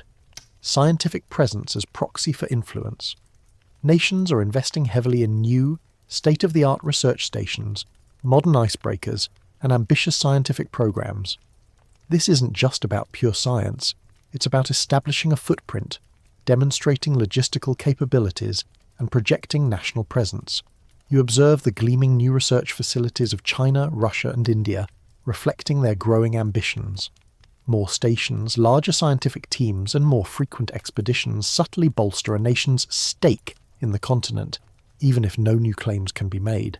It's like a scientific arms race, but with more lab coats and less actual weaponry. Strategic location. Antarctica's vastness and proximity to the Southern Ocean make it strategically significant. It influences global weather patterns, ocean currents, and shipping lanes. The Drake Passage, a vital choke point between the Atlantic and Pacific Oceans, is directly north of the Antarctic Peninsula. Control, or even significant influence, over the continent could provide a strategic advantage in a future world. Resource potential, long-term. As you explored in the previous section, the potential for vast mineral and hydrocarbon resources beneath the ice and offshore is a powerful underlying driver. While the Madrid Protocol bans mining until at least 2048, nations are undoubtedly engaged in geological surveys and research that could inform future exploitation should the ban be lifted. You recall the glint of potential riches, a silent magnet for national interest. Fisheries. The Southern Ocean is rich in marine living resources, particularly krill, a foundational species in the marine food web. The Convention on the Conservation of Antarctic Marine Living Resources, CCAMLR, manages these resources, but competition for quotas and concerns about sustainable fishing remain high. Nations with large fishing fleets like China, Russia, and Norway have significant economic interest here. You see trawlers operating in the icy waters, harvesting the tiny crustaceans that sustain whales and penguins. Climate change research. Paradoxically, the very threat of climate change also increases Antarctica's geopolitical importance. As the largest ice mass on Earth, its melting directly impacts global sea levels and weather patterns. Nations are keen to conduct their own research, gain independent data, and understand the implications for their own coastlines and populations. This shared vulnerability also serves as a point of cooperation, but with underlying national interests in gaining the most comprehensive data. A quirky or fringe tidbit in the geopolitical discourse surrounds the idea of ice-locked sovereignty. Some theorists speculate that as parts of the ice sheet melt, revealing new land or access points, nations might attempt to strengthen their claims based on newly exposed geographical features. There are even discussions about the possibility of certain geological formations being claimed as natural fortifications or strategically vital choke points. It's enough to make you wonder if future wars will be fought over who gets the best view of a melting glacier. Historians still argue whether the Antarctic treaty system, despite its successes, can indefinitely withstand the increasing geopolitical pressures, especially if global resource scarcity intensifies or if new technologies make exploitation more feasible. The gentleman's agreement of the treaty is constantly being tested by changing world dynamics. China's increasing presence in Antarctica is a significant development. You observe their rapidly expanding scientific program, with 5 research stations, including the recently opened Chinling Station, and a growing fleet of icebreakers. China, a non-claimant state, emphasizes its commitment to scientific research but is widely seen as strategically positioning itself for future influence in polar governance. Their stated ambition to become a polar great power is a clear signal of their intentions. Russia, too, maintains a strong presence, inheriting the Soviet Union's significant scientific legacy. Their focus is often on deep drilling projects and maintaining their long-standing stations. Other nations like India, South Korea, and Germany are also increasing their scientific footprints, signaling a broader international interest beyond the original claimant states. The United States does not assert a territorial claim in Antarctica, and it does not recognize the claims of other nations. However, it maintains a significant presence, including its largest station, McMurdo, and a substantial scientific program. Its policy of freedom of scientific investigation and no new claims is often seen as a strategic position to ensure access and prevent any single nation from dominating the continent. It's a bit like playing poker without putting your own chips on the table, but still making sure you see everyone else's cards. The issue of governance is a core geopolitical challenge. While the treaty system works for now, its consensus-based decision-making can be slow and cumbersome. As more nations gain consultative, voting status within the treaty, decision-making becomes more complex. There's also the question of non-treaty parties and their potential influence or disregard for the system. The increasing interest in polar tourism also has a geopolitical dimension. While IETO regulates much of it, the flag states of the ships and the nationality of the tour operators are relevant. A major incident involving a ship from a non-treaty nation, for example, could test the limits of the existing international framework. You reflect on the delicate balance being struck in Antarctica. It is a continent of peace and science, a testament to international cooperation. Yet, beneath this surface, the timeless forces of national interest, resource competition, and strategic manoeuvring continue to operate. The absence of conflict so far is a testament to the treaty's success, but it requires continuous vigilance and diplomatic effort. The possibility of a future Antarctic Code beyond 2048, which would allow for controlled resource extraction under strict environmental regulations, is a subject of ongoing debate in policy circles. This would require an unprecedented level of international agreement and robust oversight. However, the sheer economic pressure, combined with technological advancements, might make such a scenario increasingly plausible. As you step away from the geopolitical chessboard of Antarctica, you leave behind the silent manoeuvring of nations, the hum of scientific research vying for influence, and the undercurrent of future resource competition. You carry with you the understanding that Antarctica's forbidden status is less about its physical inaccessibility and more about the delicate international agreements that currently safeguard it. Its true history is increasingly being shaped by the complex interplay of diplomacy, science, and national ambition, making it a critical barometer of humanity's capacity for both cooperation and competition on the global stage. The White Continent, it seems, is not just a scientific frontier, but a crucial proving ground for the future of international relations. From the intricate geopolitical chess match playing out on Antarctica's icy stage, you now arrive at the culmination of our journey, the critical imperative of protecting Antarctica, this vast, unique, and profoundly significant continent, a crucible of scientific discovery. Imagine holding a priceless, irreplaceable artifact, knowing that its future depends entirely on your collective choices. It's a heavy burden, isn't it? You are hovering over the entirety of the continent, observing its pristine beauty, its immense ice sheet, and its delicate ecosystems. You recall its ancient green past, its transformation into a frozen wilderness, and the arduous efforts to discover, map, and understand its myriad secrets. Now, you witness the pressures mounting, the undeniable impacts of climate change, the increasing allure of its hidden resources, and the growing interest from a world eager to experience its wonders. One mainstream historical fact that underpins the protection efforts is the Antarctic Treaty System, ATS, which you explored earlier. This legally binding agreement, signed in 1959 and significantly strengthened by the Madrid Protocol in 1991, has been remarkably successful in designating Antarctica as a scientific preserve, free from military activity and, crucially, protected from mineral exploitation until at least 2048. This international framework is the primary guardian of the continent's integrity. You feel its protective embrace, a shield against immediate threats. However, the ATS is a dynamic system, constantly challenged and adapted. The core scholarly debate regarding Antarctica's protection centres on its long-term resilience. Can the treaty system adequately protect the continent from evolving threats like accelerated climate change, increasing human activity, tourism and research, bioprospecting, and the eventual review of the mining moratorium? The challenge is to maintain its effectiveness in a rapidly changing world. The most immediate and existential threat, as you witnessed in the previous section, is climate change. The warming of the atmosphere in the Southern Ocean is leading to unprecedented ice loss, glacier retreat, and shifts in marine ecosystems.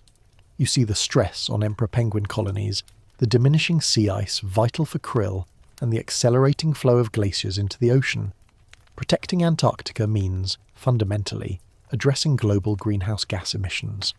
Without significant global action to mitigate climate change, the continent will continue to transform dramatically, regardless of any treaties. It's like trying to protect a sandcastle from an incoming tide without stopping the tide itself. A quirky or fringe tidbit sometimes put forth by those sceptical of mainstream climate science, or those with other agendas, is the idea that the protection efforts are a smokescreen for other activities, or that the fragility of Antarctica is exaggerated to maintain its exclusivity for certain scientific or political interests. These ideas are often presented without scientific backing, but serve to sow doubt and complicate conservation efforts. It's enough to make you wonder if every well-intentioned effort has a hidden conspiracy lurking beneath it. Conservation efforts extend beyond climate change mitigation. You observe scientists and policymakers working tirelessly on various fronts. Marine protected areas, MPAs. Efforts are underway to designate vast areas of the Southern Ocean as marine protected areas, restricting fishing and other extractive activities to protect vulnerable ecosystems. The establishment of the Ross Sea Region MPA, the largest protected area on Earth, was a monumental achievement in 2016. You envision these areas as vast underwater parks, safeguarding biodiversity.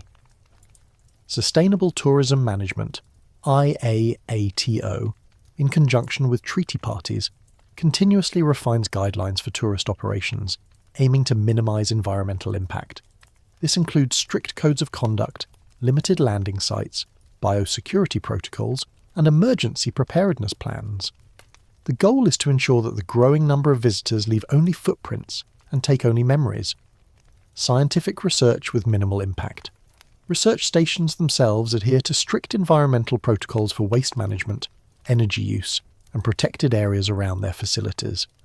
The aim is for scientific exploration to be as environmentally benign as possible, demonstrating responsible stewardship, protection of wildlife. Measures are in place to prevent disturbance to wildlife, enforce quotas for fishing, and monitor populations of key species like penguins, seals, and whales. You see researchers carefully tagging animals, monitoring their health, and tracking their movements to better understand and protect them. The review of the Madrid Protocol's mining ban in 2048 looms as a major future test. You sense the intense debate that will precede this date. Will the moratorium be extended indefinitely, reinforcing Antarctica's status as a natural reserve? Or will geopolitical pressures, technological advancements, and increasing global resource scarcity lead to a push for regulated or even unregulated exploitation? The decision will define the continent's long-term fate. It's like a ticking time bomb, but instead of an explosion, it's a decision that could fundamentally alter one of Earth's last pristine environments. The role of public awareness and education is crucial. You see documentaries, social media campaigns, and educational programs bringing the beauty and fragility of Antarctica to a global audience. The more people understand its significance, the stronger the global constituency for its protection becomes. Every individual who engages with the topic, whether through a documentary or a virtual reality experience, becomes a potential advocate. The concept of Antarctica as a global commons is a powerful one. It's a shared heritage, a continent that belongs to no single nation but is managed for the benefit of all humanity. This unique status imbues it with a moral significance that transcends national interests. You feel the weight of this shared responsibility, a recognition that some places are too special, too vital, to be subjected to exploitation. One ongoing challenge is the management of bioprospecting. The search for unique genetic material from Antarctic organisms, extremophiles, for pharmaceutical, industrial, or cosmetic applications is a burgeoning field. While potentially beneficial for humanity, it raises complex questions about intellectual property rights and benefit sharing. Who owns the genetic resources of a continent that belongs to no one? This is a growing area of international legal and ethical debate. The future of Antarctica will depend on the continued strength and adaptability of the Antarctic Treaty System, the willingness of nations to prioritize long-term environmental protection over short-term economic gain, and the collective global response to climate change. You hope for a future where its vast, silent beauty remains intact, a testament to humanity's capacity for wisdom and restraint. As you begin your final descent from the skies above Antarctica, leaving behind the chilling beauty and the profound questions it raises, you sense the peaceful hum of a continent under a delicate balance. The fate of Earth's true history, you realise, is not just found in the ancient geological records or the speculative whispers of lost civilizations beneath the ice. It is also being written right now in the choices made by humanity regarding this forbidden continent. The struggle to protect Antarctica is a microcosm of the larger struggle to protect our planet. May its silence, its pristine purity, and its profound secrets continue to endure for generations to come. Welcome back, you night owls, from our epic journey across the frozen, forbidden continent. As the last echoes of our adventure fade, feel the quiet hush settle around you, the gentle hum of your fan a comforting drone in the stillness of your room. The vast ice plains of Antarctica, once so daunting, now recede into your mind's eye, transformed into a place of profound wonder and whispered secrets. Rest assured, the great white expanse will continue its silent vigil, guarding its ancient history and shaping our future, long after we've drifted off to sleep. Let the images of shimmering auroras, the comical waddle of penguins, and the sheer, breathtaking scale of its ice be your companions in dreams. All the mysteries we've uncovered, the facts, the fringe, and the profound debates, are now safely tucked away in the deepest corners of your slumbering thoughts. You are warm, you are safe, and the chill of the poles is a distant, fascinating memory.